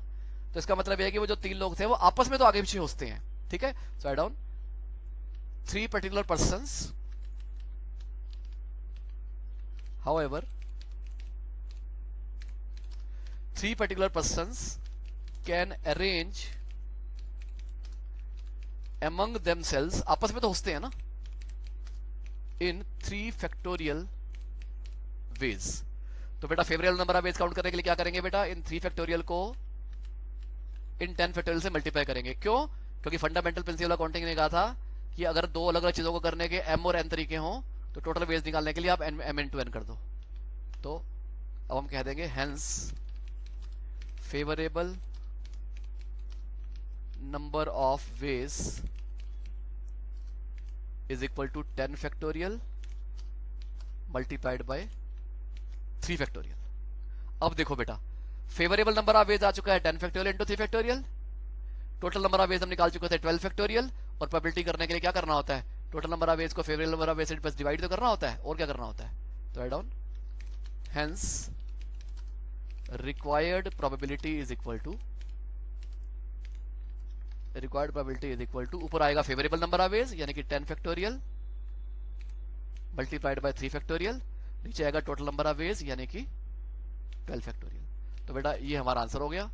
बेटा अब आप इसको कैलकुलेशन अपने आप करते रहना, कैलकुलेशन में मैं टाइम खराब नहीं करूंगा। तो बेटा आपका ये फर्स्ट पार्ट का आंसर कंप्लीट हो गया। अब चलते हैं बेटा सेकंड पार्ट पर। मैं फिलहाल इसको कॉपी कर रहा हूं क्योंकि छोटे मोटे चेंजेस ही होते हैं फर्स्ट पार्ट सेकंड पार्ट में आमतौर पर, तो मैं इसी को अमेंड कर दूंगा, दोबारा टाइम वेस्ट नहीं करूंगा। तो देखिए बेटा सेकंड पार्ट में कहा गया कि क्वेश्चन सेम है, कोई फर्क नहीं है, बस इतना है कि पहले आपने रखा था स्ट्रेट लाइन में, अब आपने रखना है उसको रिंग में, मतलब सर्कुलर परम्यूटेशन की बात चल रही है। तो चलिए बेटा रिंग की बात करते हैं सेकंड पार्ट में। देखिए क्या कहा जा रहा है, वो कहता है total number of ways to arrange 12 persons, लेकिन अब हमने इन्हें रो नहीं करना, अब हमने इन्हें रिंग करना है। और बेटा मैंने आपको कहा था कि जब हम सर्कल के अराउंड अरेंज करते हैं तो फिर हम लोग n फैक्टोरियल नहीं लिखते, फिर हम n-1 फैक्टोरियल लिखते हैं। तो बेटा इस बार हमारा आंसर आ जाएगा 11 फैक्टोरियल। ये हो गया टोटल नंबर ऑफ वेज। और फिर समझना बेटा इस बात को, मैंने आपको कहा था अभी थोड़ी देर पहले कि जब हम प्रोबेबिलिटी के क्वेश्चन इस तरह के आर्टिकल्स में कर रहे होते हैं तो टोटल नंबर ऑफ वेज में किसी कंडीशन के बारे में नहीं सोचना और फेवरेबल वेज में सोचना है। तो बेटा अब हम लोगों ने पहले की तरह 3 पर्टिकुलर लोगों को एक ग्रुप बना देना है। तो मैं वही चीज लिख रहा हूं, considering 3 particular persons as a group we have 1 + 12 - 3 10 different entities which can be arranged. लेकिन बेटा इस बार अगेन मैं सर्कल में अरेंज कर रहा हूं, ना कि स्ट्रेट लाइन में। Which can be arranged in a ring in, क्योंकि बेटा स्ट्रेट लाइन में नहीं हो रहा, क्योंकि सर्कल में हो रहा है, तो हमें 1 माइनस करना होगा, 10 माइनस 1 होल फैक्टोरियल यानी कि 9 फैक्टोरियल वेज। ये बात खत्म हो गई बेटा। अब अगेन वो जो 3 पर्टिकुलर पर्सन थे बेटा, वो आपस में तो अरेंज होते हैं, उसके लिए तो हम उनको इनकार नहीं करते, लेकिन बेटा समझ लेना इस बात को, हमने उन 3 लोगों को एक ग्रुप के अंदर बांध दिया था, उन 3 लोगों को हमने एक ग्रुप बना दिया था, उसके ग्रुप में हमने उसको टाई अप कर दिया था। और बेटा ऑब्वियस सी बात है, अगर हमने उनको एक ग्रुप में टाई अप कर दिया है तो हम उन तीनों लोगों को आगे पीछे तो कर सकते हैं, लेकिन अब वो सर्कल में थोड़ा बैठे हुए हैं, अब तो वो 3 लोगों आगे पीछे स्ट्रेट लाइन के हिसाब से ही होंगे। तो इसका मतलब ये हुआ आगे वाली लाइन बिल्कुल सेम रहेगी। However, 3 particular persons can arrange among themselves in 3 factorial ways। इसमें कोई चेंज नहीं आएगा, क्योंकि जब उनको टाई अप कर दिया तो सर्कल के अराउंड थोड़ा टाई अप किया है, तो बेटा फेवरेबल नंबर ऑफ वेज इस बार हमारी हो जाएंगी 9 फैक्टोरियल मल्टीप्लाइड बाय 3 फैक्टोरियल। तो बेटा पिछली बार की तरह ही हम प्रोबेबिलिटी कैलकुलेट कर लेते हैं। Hence required probability is equal to, तो न्यूमरेटर में आएगा 9 फैक्टोरियल इंटू 3 फैक्टोरियल, डिनोमिनेटर में आएगा 11 फैक्टोरियल। तो बेटा ये हमारा क्वेश्चन कंप्लीट हो गया है, ये हमारा सेकंड पार्ट था। बस फर्क ये है बेटा, फर्स्ट पार्ट में हमने स्ट्रेट लाइन में रखा हुआ था, अब हम लोग इसको सर्कल में रख रहे हैं, बस यही फर्क है बेटा। चलिए बेटा नेक्स्ट क्वेश्चन पे आ जाते हैं। Next question is a very very simple question, बहुत आसान क्वेश्चन है, जरा ध्यान से देखेंगे बेटा। वो कहता है 4 Indians 3 Chinese and 3 Japanese are to be seated in a row. तो देखिए बेटा, पहले एक कैटेगरी है जिसमें 4 लोग हैं, चाइनीज की एक और कैटेगरी जिसमें 3 लोग हैं, और जापानीज की एक और कैटेगरी जिसमें 3 लोग हैं। तो अलग अलग कैटेगरी के लोग हैं, 4 Indians 3 Chinese 3 Japanese are to be seated in a row मतलब स्ट्रेट लाइन, तो सर्कल वाला कोई चक्कर नहीं है इस बार। अब वो कहता है find the probability that persons of the same nationality are sitting together. वो कह रहा है इंडियंस कह रहे हैं कि जी हम तो इकट्ठे बैठेंगे, हम तो अलग होंगे नहीं। चाइनीज कह रहे हैं हमें इकट्ठे बैठाओ, हमें अलग नहीं बैठेंगे। जापानीज कह रहे हैं हमें इकट्ठे बैठाओ, हम अलग नहीं बैठेंगे। तो बेटा जैसे हमने पिछले क्वेश्चन में 3 पर्टिकुलर पर्संस को टाई अप कर दिया था, तो क्या करेंगे बेटा, पहले 4 इंडियंस का एक ग्रुप बना देंगे, फिर 3 चाइनीज का एक ग्रुप बना देंगे, और फिर 3 जापानीज का एक ग्रुप बना देंगे। तो इस तरीके से बेटा सबसे पहले तो बना देंगे इन 3 कैटेगरी के लोगों के 3 ग्रुप्स। तो बेटा लिखना शुरू कीजिए इस बात को। Considering that 4 Indians 3 Chinese and 3 Japanese are treated as 3 different groups, क्योंकि हमने इनको अलग तो होने नहीं देना, इकट्ठे बिठाना है हमने इनको। 3 different groups which can be arranged among themselves। मैंने आपको बताया था ना बेटा कि अगर हम n चीजों को एक स्ट्रेट लाइन में अरेंज करते हैं तो उसके लिए हम लिखते हैं n factorial, which can be arranged among themselves in 3 factorial ways। ऐसा मैं क्यों कह रहा हूं बेटा, जरा ध्यान सुन लेंगे, क्योंकि 4 इंडियंस का एक ग्रुप है तो वो एक चीज है, 3 इंडियंस का एक और ग्रुप, चाइनीज का एक और ग्रुप है वो एक चीज है, 3 जापानीज का एक और ग्रुप है वो एक चीज है। तो 3 अलग अलग एंटिटीज हैं, 3 अलग अलग ग्रुप्स हैं, तो हो गया 3 फैक्टोरियल बेस। लेकिन बेटा 4 इंडियंस ने कहा था इकट्ठे बैठेंगे, लेकिन ये तो ना कहा था कि एक सीक्वेंस में बैठेंगे। तो 4 इंडियंस को तो आगे पीछे किया जा सकता है, 3 चाइनीज को भी आगे पीछे किया जा सकता है, 3 जापानीज को भी आगे पीछे किया जा सकता है, इनको आपस में तो अरेंज किया ही जा सकता है, आपस में अरेंज करने में क्या दिक्कत है। तो इस बारे में लिख लेते हैं बेटा। तो लिखिए बेटा however 4 Indians 3 Chinese and 3 Japanese can be arranged in their respective groups। अपने अपने ग्रुप्स में, अपने अपने ग्रुप्स में कितने तरीके हैं अरेंज करने के। in their respective groups in 4 factorial, ये इंडियंस के लिए हो गया, 3 फैक्टोरियल ये चाइनीज के लिए हो गया, एंड अगेन 3 फैक्टोरियल ये जापानीज के लिए हो गया, अगेन 3 फैक्टोरियल ये जापानीज के लिए हो गया रिस्पेक्टिवली। तो बेटा ये वाली बात भी खत्म हो गई। तो देखिए बेटा ये 3 जो हमारे आंसर आए हैं, 4 फैक्टोरियल 3 फैक्टोरियल 3 फैक्टोरियल, ये तीनों आंसर, और एक जो पहले आंसर आया था 3 फैक्टोरियल ये वाला आंसर, इन चारों आंसर्स को मल्टीप्लाई करेंगे। क्यों करेंगे बेटा, क्योंकि मैंने कहा था कि अगर आप कंडीशंस को फॉलो करके अलग अलग चीजें निकालते हो तो फंडामेंटल प्रिंसिपल ऑफ काउंटिंग आपको कहेगा कि आप इनको मल्टीप्लाई कर दो। तो बेटा ये तो आ जाएगा फेवरेबल नंबर ऑफ केसेस, फिर हम इसके बाद काउंट करेंगे टोटल नंबर ऑफ केसेस। तो पहले फेवरेबल काउंट कर लेते हैं। तो लिखिए बेटा hence favourable number of ways is equal to, सबसे पहले 4 फैक्टोरियल 3 फैक्टोरियल। कौन सा 3 फैक्टोरियल लिया बेटा मैंने, सबसे पहले वो जो हमने 3 ग्रुप फॉर्म किए थे, मैंने ये वाला 3 फैक्टोरियल लिया है। इसके बाद 4 इंडियंस हैं, उनके लिए 4 फैक्टोरियल। इसके बाद 3 चाइनीज हैं, उसके लिए 3 फैक्टोरियल। उसके बाद 3 जापानीज हैं, उसके लिए 3 फैक्टोरियल। तो बेटा ये हमारा हो गया फेवरेबल नंबर ऑफ वेज। उसके बाद बेटा हम लिखेंगे टोटल नंबर ऑफ वेज। तो लिखिए बेटा टोटल नंबर ऑफ वेज। और बेटा मैंने आपको बताया था कि जब टोटल नंबर ऑफ वेज की बात करते हैं तो वो जो कंडीशंस लिखी होती है उनकी तरफ नहीं देखना होता, सिंपली जितने लोग होते हैं उनको अरेंज करना होता है। तो देखिए बेटा 4 लोग हमारे पास इंडिया से हैं, 3 लोग हमारे पास जापान से हैं और 3 लोग हमारे पास चाइना से हैं। तो बेटा इन सब को इकट्ठा कर लेंगे और इतना फैक्टोरियल, तो 4 + 3 + 3 फैक्टोरियल यानी कि 10 फैक्टोरियल। क्योंकि टोटल 10 लोग हैं तो total number of veg 10 factorial हो गया। और मैं फिर बता रहा हूं, जब हम लोगों ने टोटल नंबर ऑफ वेज करना होता है तो किसी कंडीशन की तरफ नहीं देखना होता, और जब फेवरेबल नंबर ऑफ वेज करना होता है तो कंडीशन की तरफ देखना होता है। तो बेटा बस हम प्रोबेबिलिटी निकाल लेते हैं। तो लिख लेते हैं बेटा hence required probability is equal to, ऊपर आएगा टोटल नंबर ऑफ वेज यानी कि 3 factorial multiplied by 4 factorial multiplied by 3 factorial again multiplied by 3 factorial, और नीचे आ जाएगा बेटा 10 फैक्टोरियल।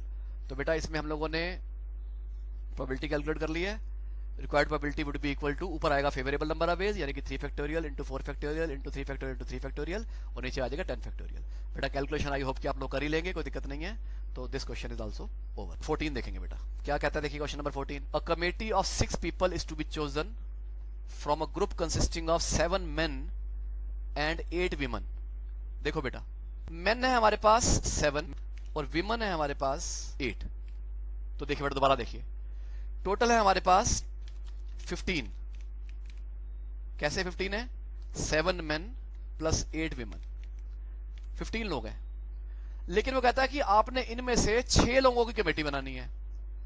अब बेटा अगर आपने 15 लोगों में से 6 लोगों की कमेटी बनानी है तो कितने तरीके से बनाई जा सकती है? बेसिकली तो हम लोगों ने ये सोचना है कि टोटल नंबर ऑफ वेज कितनी होती है, लेकिन बेटा फेवरेबल और टोटल वेज को तब बाइफरकेट करना है आप लोगों ने जब क्वेश्चन प्रोबेबिलिटी का हो, अदरवाइज तो जरूरत ही नहीं है। तो हम बाद में सोचेंगे इस बारे में, आगे पढ़ते हैं क्वेश्चन को। अब वो कहता है committee must consist of at least 6 women। बेटा जरा मैं इतने पार्ट को बोल्ड कर देता हूं ताकि आपका ध्यान रहे इसकी तरफ। बेटा वो कह रहा है एटलीस्ट 3 women। बेटा एटलीस्ट का हिंदी में मीनिंग होता है कम से कम। इसका मतलब विमन जो है वो मिनिमम 3 होने चाहिए। 3 हो जाए, 4 हो जाए, 5 हो जाए, 6 हो जाए, 7 हो जाए, 8 हो जाए। 8 से ज्यादा तो हो नहीं सकती क्योंकि टोटल विमन ही 8 है, लेकिन मिनिमम 3 होनी जरूरी है। और आगे वो कहता है एड एटलीस्ट 2 men, लेकिन सेम टाइम पे मिनिमम 2 men भी होने चाहिए। तो देखो बेटा दोबारा से बात को समझ लेंगे। हमने कमेटी बनाते वक्त इस बात का ध्यान जरूर रखना है कि इन 7 men में से और 8 women में से जब चूज करेंगे तो कम से कम 3 women होने चाहिए और कम से कम 2 men होने चाहिए। तो बेटा उसने पूछा हाउ मेनी, इसका मतलब प्रोबेबिलिटी तो नहीं पूछ रहा। तो कह रहा है how many different committees are possible. तो बेटा हम क्या करेंगे, हम इन कंडीशंस को फुलफिल करते हुए सारी की सारी पॉसिबिलिटी सोचेंगे कि हमने 6 लोगों की कमेटी बनानी है तो कैसे वो बनाई जा सकती है। तो देखिए बेटा इस बात को ले देता हूं, committee of 6 is equal to, तो देखो बेटा जरा पॉसिबिलिटी नंबर 1 की तरफ सुनना बेटा। उसने कहा था कि मिनिमम 3 women होनी चाहिए और मिनिमम 2 men होने चाहिए। तो देखो बेटा हमने पहले ऊपर मैन लिखा था तो हम पहले मैन ही ले लेते हैं। चलो हमने मिनिमम मैन ले लिए 2 men। एंड अब देखो बेटा कमेटी तो बननी है 6 लोगों की। अगर हमने 2 men लिए तो ऑब्वियस बात है हम 4 ले लेंगे विमन। तो देखो बेटा समझना इस बात को, 2 men + 4 women यानी कि टोटल हो गए 6 लोग। क्या कंडीशन फुलफिल हो रही है वो देखना जरूरी है। उसने कहा था मिनिमम 2 men होने चाहिए, हाँ जी हो रही है। उसने कहा था मिनिमम 3 women होनी चाहिए, हम 3 से ज्यादा ले रहे हैं, हाँ हो रही है। तो इसका मतलब ये वाली पॉसिबिलिटी तो हमारी कवर हो गई। चलो बेटा अगली पॉसिबिलिटी पे चलते हैं। अगली पॉसिबिलिटी क्या है बेटा जरा देखिए। अब हम men को बढ़ा देते हैं, हम men को कर देते हैं 3। अगर हम 3 men करेंगे, चलो मैं एक काम करता हूं इनको ग्रुप बना देता हूं ताकि समझने में दिक्कत ना आए। ये ग्रुप हो गया, एक ग्रुप मतलब एक पॉसिबिलिटी हो गई, ये हमारी दूसरी पॉसिबिलिटी हो गई। अब देखो बेटा अब हमने क्या किया, हमने मेन बढ़ा दिए 3 कर दिए, तो हमें वुमेन भी कम करनी पड़ जाएंगी, वो भी 3 कर दी, टोटल 6 हो गई। बेटा फिर देखना पड़ेगा कंडीशन फुलफिल हो रही है। उन्हें कहा था कम से कम 2 आदमी होने चाहिए, 2 men होने चाहिए, हम तो ज्यादा ले रहे हैं, कोई दिक्कत नहीं है। उन्हें कहा था मिनिमम 3 women, एटलीस्ट 3 women, हम वो भी ले रहे हैं, कोई दिक्कत नहीं है। बेटा अब अगली चीज मैं करवा तो नहीं रहा, सिर्फ एक बार डिस्कस करूंगा, सिर्फ देख लेना बेटा। हमने मैन को फिर बढ़ा दिया, 4 मैन कर दिए और विमन 2 कर दी। अब देखो बेटा दोबारा फुलफिल कर रहे हैं 4 विमन, हमें मिनिमम 4 मैन, हमें मिनिमम 2 लेने थे, चल रहा है। वो कहता है 2 विमन, लेकिन हमें कहा गया था मिनिमम 3 विमन तो लेनी पड़ेंगी आपको। इसका मतलब ये हुआ बेटा ये गलत हो जाएगा। अगर हम इसको बनाते हैं तो मैं इसको इग्नोर कर रहा हूं, दोबारा से हटा रहा हूं, तो बेटा ये 2 पॉसिबिलिटी हो गई है। तो बेटा अब तो कोई बात बची ही नहीं। तो अब हम क्या करेंगे, अब हम 7 मैन में से 2 मैन को चूज करेंगे। और मैंने आपको बताया बेटा सिलेक्ट करना या चूज करना, देखो चूज वर्ड ऊपर भी लिखा हुआ है, ऊपर भी लिखा हुआ है। तो अगर हम 7 मैन में से 2 मैन को चूज करेंगे तो फॉर्मूला हो जाएगा 7C2, क्योंकि कॉम्बिनेशन लगेगी। और ऐसे अगर हम 8 मैन विमन में से 4 विमन को चूज करेंगे तो फॉर्मूला हो जाएगा 8C4। तो बेटा इस बात को लिख लेते हैं, number of ways to select, select बोलो चूज बोलो एक ही बात है, to select 2 men and 4 women out of 7 men and 8 women is equal to। देखो बेटा ध्यान देना इस बात को, प्रोबेबिलिटी में जब और आएगा तो हम प्लस लिखेंगे, जब एंड आएगा तो हम इनटू लिखेंगे। और बेटा ये एंड एक्चुअली में इनटू क्यों लिखेंगे, वर्ड आ कहां से रहा है बेटा, ये आ रहा है फंडामेंटल प्रिंसिपल ऑफ काउंटिंग। पहला काम हमने ये करना है कि हमने 7 मैन में से 2 मैन को चूज करना है, और दूसरा काम ये करना है कि हमने 8 वीमन में से 4 वीमन को चूज करना है, और बीच में एंड आ रहा है। और मैंने आपको कहा था कि if one thing can be done in m ways, if second thing can be done in n ways, तो टोटल नंबर ऑफ वेज आ जाएंगे m into n, यानी कि फंडामेंटल प्रिंसिपल ऑफ काउंटिंग। तो क्या करेंगे बेटा, दोनों के कॉम्बिनेशन का फॉर्मूला अप्लाई करेंगे और इसको फिर हम सॉल्व करेंगे। तो देखिए बेटा पहला फॉर्मूला कौन सा लग जाएगा, पहले हमने 7 मैन में से 2 वीमन लेनी है। तो देखिए बेटा मैं क्या लिखूंगा, 7C2, अब मैं लिखूंगा इनटू, इनटू क्यों लिखूंगा, क्योंकि मैंने आपको बताया कि एंड का मतलब ये हुआ कि हमने fundamental principle of counting use करना है, और इसलिए हमने दोनों को मल्टीप्लाई करना है। अब मुझे क्या करना है, अब मुझे 8 विमन में से 4 विमन को चूज करना है, तो 8C4। तो बेटा ये हमारा आंसर आ गया पहली वाली कंडीशन का। तो देखिए बेटा हमने जो पहली कंडीशन थी कि 2 मैन 4 विमन को चूज करना है, इसको ले लिया। अब हम ले लेना है 3 मैन और 3 विमन। तो बेटा इसको भी कर लेते हैं, मैं सिंपली कॉपी कर लेता हूं इसको। Now number of ways to select 3 man and 3 women is equal to, बेटा यही सेम फॉर्मूला लग जाएगा, लेकिन इस बार क्या हो जाएगा 7C3 मल्टीप्लाइड बाय 8C3। तो बस बेटा इस बार हम इस पोजीशन पे इसको लिख देंगे। तो बेटा ये वाली बात भी खत्म हो गई। बस बेटा सारे काम हमारे खत्म हो चुके हैं। अब हमने क्या करना है, सिंपली इन दोनों को ऐड करना है। ऐड क्यों करना है बेटा, क्योंकि आप देखो इन दोनों कंडीशन के बीच में और आ रहा है, और मैं आपको बता चुका हूं ऐड में मल्टीप्लिकेशन करनी होती है, और में एडिशन करना होता है। तो हमें मिल जाएंगी नंबर ऑफ कमिटीज। तो उसने पूछा था how many committees are possible, तो इस बात को लिख लेते हैं बेटा, इस बात को कॉपी कर लेते हैं। तो लिखिए बेटा hence different possible committees is equal to, तो दोनों आंसर को मल्टीप्लाई कर देंगे। ये हो गया हमारा फर्स्ट आंसर, सॉरी ऐड करेंगे, क्योंकि मैंने बताया था और में हमेशा ऐड करना होता है, प्लस, और ये हो गया हमारा सेकंड वाला आंसर। बेटा मैंने आपको कॉम्बिनेशंस के फॉर्मुलाज वगैरह सॉल्व करने सिखाई दिए हैं, तो बेटा इनको आप सॉल्व अपने आप करते रहना। जब इनको आप सॉल्व करके ऐड कर दोगे तो बेटा आपका इस क्वेश्चन का रिक्वायर्ड आंसर आ जाएगा। इस तरीके से आप लोग बेटा अपने आप कर सकते हैं। चलिए बेटा हम नेक्स्ट क्वेश्चन में चल रहे हैं। बेटा देखते हैं इस क्वेश्चन को कैसे करना, जरा ध्यान सुनिए। इस बार वो कह रहा है 5 red and 2 black balls each of different sizes are randomly laid in a row, row मतलब स्ट्रेट लाइन में रखना है हमने। तो क्या निकालना है, प्रोबेबिलिटी निकालनी है। तो बेटा एक काम करते हैं ना, फर्स्ट पार्ट हो या सेकंड पार्ट हो या थर्ड पार्ट हो, या तो कंडीशंस हैं, और कंडीशंस यूज की जाती है फेवरेबल नंबर ऑफ वेज निकालने के लिए। लेकिन मैंने आपको कहा था कि अगर हम कंडीशंस फॉलो ना करें तो टोटल नंबर ऑफ वेज निकालनी होती है, और टोटल नंबर ऑफ वेज में हमें कोई कंडीशन की तरफ नहीं देखना होता। हम सिर्फ ये देखेंगे कि हमारे पास 5 रेड और 2 ब्लैक मिला के 7 बॉल्स हैं, और अगर 7 बॉल्स हैं तो उनको हम अरेंज करते हैं 7 फैक्टोरियल वेज में। तो लिखिए बेटा total number of ways to arrange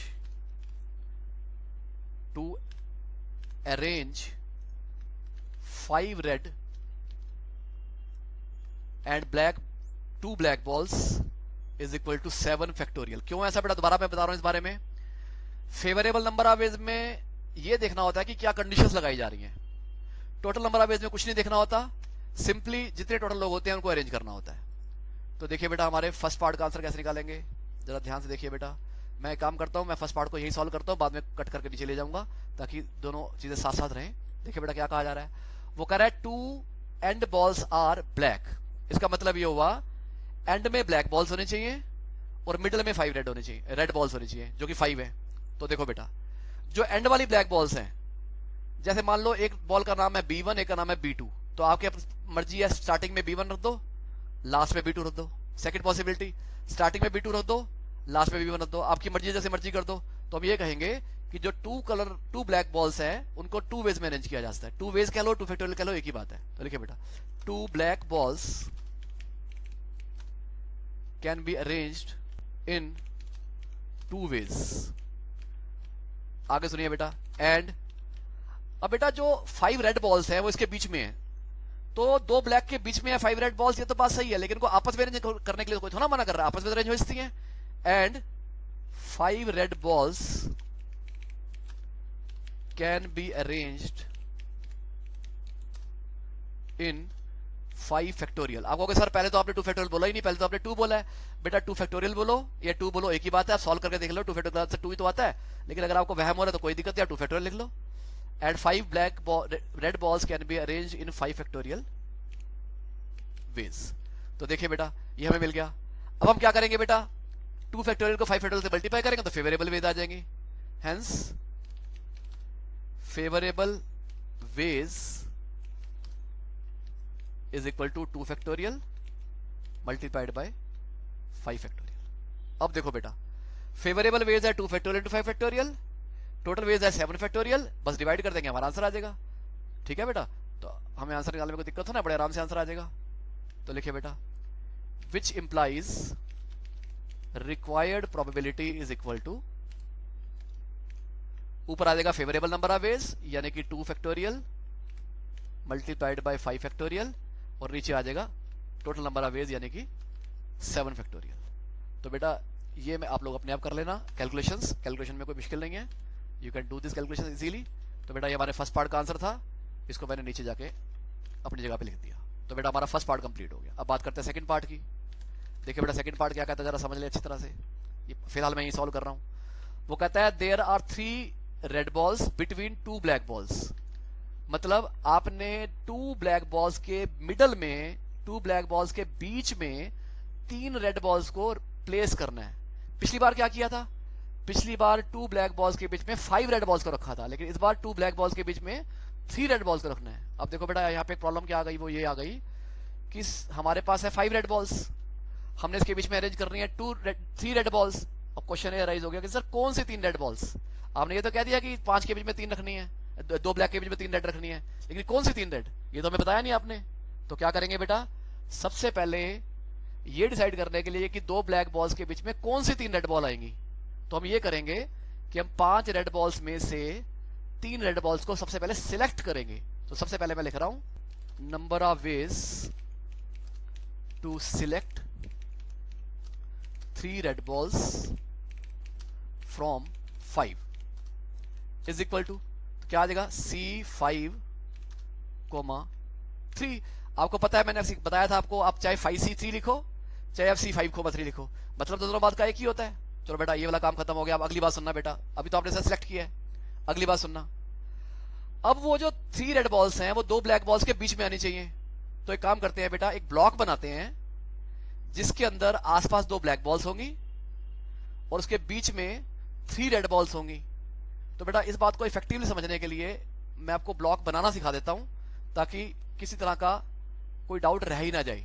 ठीक है बेटा, तो इसलिए मैं आपको ब्लॉक बनाना सिखा देता हूं। तो बेटा जरा ध्यान समझना कि ब्लॉक कैसे बनेगा।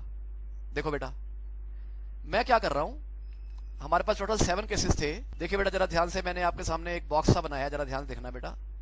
लेट अस एज्यूम मैंने एक ब्लैक बॉल रखी यहां पे, सपोज उस ब्लैक बॉल का नाम है B1, और सेकंड रख दी मैंने यहां पे जिसका नाम है लेटस से B। अब आगे देखो बेटा 3 रेड बॉल्स हैं, वो किसी भी सीक्वेंस में होती हैं। चलो मान लो कि मैंने पहले R4 रख दी, सपोज उसके बाद मैंने R1 रख दी, कोई भी होती है, ये तो मैं एग्जांपल ले रहा हूं सिर्फ। सपोज के बाद मैंने R3 रख दी। अब 2 रेड बॉल्स अभी बची हुई हैं, वो आ जाएंगे हमारे एक्सट्रीम एंड पे। कौन कौन सी बची हुई है देखो बेटा, R1 हो चुकी है, R4 हो चुकी है, चलो मान लो यहाँ पे R5 है, और लेट अस अज्यूम कि यहाँ पर है R2। तो देखो बेटा जरा ध्यान से देखिएगा, मैं आपको सब समझाने के लिए लिखवा रहा हूँ बातें, बल्कि अच्छा है एग्जामिनर को भी आप ये बनाकर दिखाओ, कोई बुराई नहीं है उसमें। तो जरा ध्यान समझना बेटा। देखो बेटा B1 और B2 इन दो बॉल्स के बीच में 3 हमने रेड बॉल्स रख दी हैं। तो बेटा पहला काम ये करेंगे, B1 R4 R1 R3 R2 इन 5 ब्लॉक्स बॉल्स को लेकर एक ब्लॉक समझ लेते हैं। समझ लो ब्लॉक है, मतलब एंड में 2 ब्लैक, बीच में 3 रेड, इनका लेके एक ब्लॉक हो गया। तो ये पहला ब्लॉक हो गया। R5 सेकंड ब्लॉक है, मतलब अलग इंडिविजुअल एंटिटी है, और R2 अलग इंडिविजुअल एंटिटी है। तो बेटा इस बात को मैं लिख रहा हूं, considering the block of 3 red balls between 2 black balls as 1 entity. क्या किया देखो बेटा, जरा समझना है इस बात को। मैंने 3 रेड बॉल्स के बीच में रखा 2 ब्लैक बॉल्स को, और इसको एक ग्रुप मान लिया, एक एंटिटी मान लिया। और जो स्टार्टिंग वाली रेड और लास्ट वाली रेड है, मैंने एग्जांपल दिया कि स्टार्टिंग में और लास्ट में रेड है, जरूरी नहीं स्टार्टिंग लास्ट में हो। ऐसा भी होता है कि स्टार्टिंग में लिखा होता है एक ब्लैक बॉल, 3 रेड बॉल, एक ब्लैक बॉल, लास्ट में 2 रेड होती। ऐसा भी होता है स्टार्टिंग में 2 रेड होती, फिर एक ब्लैक होती, बीच में 3 रेड होती है, एक ब्लैक होती है। कोई भी अरेंजमेंट होती है, मैंने आपको सिर्फ एक एग्जांपल दिया है। तो इसके हिसाब से अगर देखा जाए तो आसपास 2 ब्लैक, बीच में 3 रेड, इनको हमने मान लिया एक ब्लॉक, और बाकी दोनों रेड हो गई 2 अलग ब्लॉक्स, एंड 2 रेड बॉल्स जो कि बची हुई हैं एज डिफरेंट एंटिटीज। तो बेटा अब हमारे पास आ गई अलग अलग 5 entities. We can arrange 5 different entities in 5 factorial ways. Sorry 5 different entities नहीं है बेटा, सॉरी 5 बॉल्स को मिलाकर के हमने एक एंटिटी बनाई थी, और 2 बॉल्स अलग अलग रह गई थी, तो हो गई थी हमारे पास एक्चुअली 3 एंटिटीज। तो 3 एंटिटीज। बेटा अब आगे सुनना बेटा, वो जो 2 ब्लैक बॉल्स हैं जिनके बीच में 3 रेड बॉल्स रखी गई हैं, वो आपस में तो अरेंज होती है ना, जैसे मैंने अभी आपके एग्जांपल में बताया B1 B2, वो B2 B1 भी होता है। तो 2 black balls can be arranged, मैं इकट्ठा ले लेता हूं, 2 ब्लैक बॉल्स एंड, और जो उनके बीच में 3 रेड बॉल्स भी तो हैं, and 3 red balls can be arranged, इकट्ठा ले लिया मैंने, इन 2 फैक्टोरियल एंड 3 फैक्टोरियल वेज। तो देखो बेटा जरा ध्यान समझना, मैंने बीच में 3 रेड और आसपास 2 ब्लैक बॉल्स को रखा था, इनको एक ब्लॉक माना, बाकी दोनों रेड 2 अलग अलग ब्लॉक हो गई, तो 3 ब्लॉक हो गए, 3 फैक्टोरियल हो गया। 3 रेड जो 2 ब्लैक के बीच में आपस में अरेंज करेंगे 3 फैक्टोरियल वेज में, जो 2 ब्लैक बॉल्स हैं आसपास आपस में अरेंज करेंगे 2 फैक्टोरियल वेज में। तो बेटा इतना काम तो हम लोगों ने कर लिया। क्या क्या कर लिया ध्यान से देखना बेटा।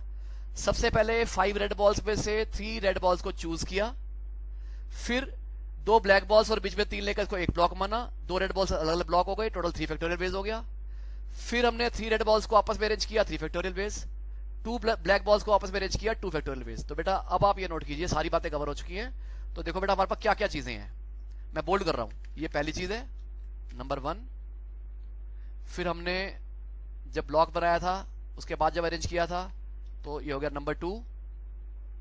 फिर हमने 2 ब्लैक बॉल्स को अरेंज किया था आपस में एक दूसरे के साथ, ये हो गया नंबर 3। और फिर हमने 2 ब्लैक के बीच में 3 रेड बॉल थी, उनको अरेंज किया था 3 फैक्टोरियल। तो बेटा फंडामेंटल प्रिंसिपल अकाउंटिंग के हिसाब से इन चारों आंसर्स को हम मल्टीप्लाई कर देंगे तो हमें फेवरेबल नंबर ऑफ वेज मिल जाएंगी। चलो बेटा बाकी काम मैं नीचे जाकर ही कर लेता हूँ अपनी प्लेस पे ही। अब यहाँ से इसको हटा देता हूँ मैं। तो बेटा मैं सेकंड पार्ट के आंसर पे आ रहा हूँ। तो बेटा अब हम लिख लेंगे फेवरेबल नंबर ऑफ वेज। तो देखो बेटा मैं यहाँ पे लिख रहा हूँ, hence favourable number of ways is equal to, सबसे पहले हमने लिखा C ब्रैकेट में 5,3, फिर मल्टीप्लाई किया उसको हम लोगों ने 3 फैक्टोरियल से, फिर हमने उसको मल्टीप्लाई किया 2 फैक्टोरियल से, और फिर मल्टीप्लाई कर दिया 3 फैक्टोरियल से। तो बेटा ये हो गया हमारे favourable number of veg. Total number of veg जो कि 7 फैक्टोरियल है, मैंने स्टार्टिंग में ही उसको कैलकुलेट कर लिया था। तो बेटा अब हम प्रोबेबिलिटी कैलकुलेट कर सकते हैं। तो लिख लो बेटा, therefore required probability is equal to, numerator में आएगा फेवरेबल वेज यानी कि 5C3। तो बेटा मैंने आपको पहले बताया था, आप चाहो तो 5C3 लिखो, चाहो तो C ब्रैकेट में 5,3 लिखो। बेटा एक ही मतलब है हर बात का। उसके बाद हमने लिखा है 3 फैक्टोरियल, उसके बाद हमने लिखा है 2 फैक्टोरियल, और बेटा फाइनली उसके बाद हमने दोबारा से लिखा है 3 फैक्टोरियल। तो बेटा ये सारी की सारी आप कैलकुलेशंस अपने आप करते रहना, कैलकुलेशन में कुछ नहीं है, वो तो आप लोग खुद कर ही लेंगे। तो फेवरेबल नंबर ऑफ वेज को हमने टोटल नंबर ऑफ वेज से डिवाइड कर दिया है, तो बेटा ये हमारे सेकंड पार्ट का आंसर आ गया। तो बेटा जल्दी से अब हम थर्ड पार्ट भी कर लेते हैं ताकि ये हमारा आर्टिकल कंप्लीट हो जाए। थर्ड पार्ट देखिए बेटा, वो कह रहा है 2 black balls are placed side by side, मतलब 2 ब्लैक बॉल्स कह रही है भी हम तो इकट्ठी रहेंगी, हमें अलग मत करना। तो बेटा देखो वैसे ही करते हैं, 2 ब्लैक बॉल्स को एक एंटिटी मान लेते हैं, 5 रेड बॉल्स अलग अलग एंटिटी है, टोटल 6 एंटिटीज है, उनको अरेंज करेंगे 6 वेज में। तो taking 2 red balls as 1 entity, we have 6 different entities to be arranged in। अब देखो बेटा मैंने ऐसे बहुत सारे क्वेश्चन करवा दिया, अब मैं डायरेक्टली करवाऊंगा, जरा ध्यान सुनना बेटा। 2 ब्लैक बॉल्स को हमने माना 1 एंटिटी और 6 डिफरेंट 5 रेड बॉल्स हो गई अलग अलग एंटिटीज। तो 2 ब्लैक को मिला के एक एंटिटी, 5 ब्लैक बॉल्स हो गई वो अलग अलग एंटिटीज हो गई, तो 2 मिला के एक और 5 अलग 6 एंटिटीज हो गई, वो हो गई 6 फैक्टोरियल वेज। तो देखो बेटा मैंने लिख दिया 6 फैक्टोरियल वेज। लेकिन वो जो 2 ब्लैक बॉल्स है जिनके बारे में कहा गया था कि उनको इकट्ठे रहना है, वो आपस में तो अरेंज होती हैं, मैं कैसे कह सकता हूं तुम आपस में अरेंज मत हो, वो आपस में अरेंज होने के लिए मैं मना नहीं करता, तो मल्टीप्लाइड बाय 2 फैक्टोरियल। तो बेटा आपको समझ आ गई होगी बात है, मैंने थोड़ा ये वाला पार्ट शॉर्ट में करवा दिया, जरा ध्यान समझना। 2 ब्लैक बॉल्स को बांध दिया, 5 रेड बॉल्स और हैं, तो 2 ब्लैक को मिलाकर एक चीज, 5 अलग अलग रेड बॉल्स, 6 चीजें हो गई 6 फैक्टोरियल। जो 2 ब्लैक बॉल्स को मैंने टाई किया हुआ है एज ए ग्रुप कंसीडर कर रहा हूं, उनको आपस में अरेंज करूंगा 2 फैक्टोरियल। तो बेटा फेवरेबल नंबर ऑफ वेज हो जाएंगी 6 फैक्टोरियल इंटू 2 फैक्टोरियल। बट बेटा सिंपली क्या करना है, फेवरेबल नंबर ऑफ वेज को टोटल नंबर ऑफ वेज से डिवाइड कर देना है। तो देखिए बेटा ऊपर आ जाएगा 6 factorial multiplied bye 2 factorial, denominator में आ जाएगा 7 फैक्टोरियल। तो बेटा ये हमारे क्वेश्चन कंप्लीट हो गया। तो बेटा इसके साथ ही हमारा आर्टिकल भी कंप्लीट हो गया। Thank you very much.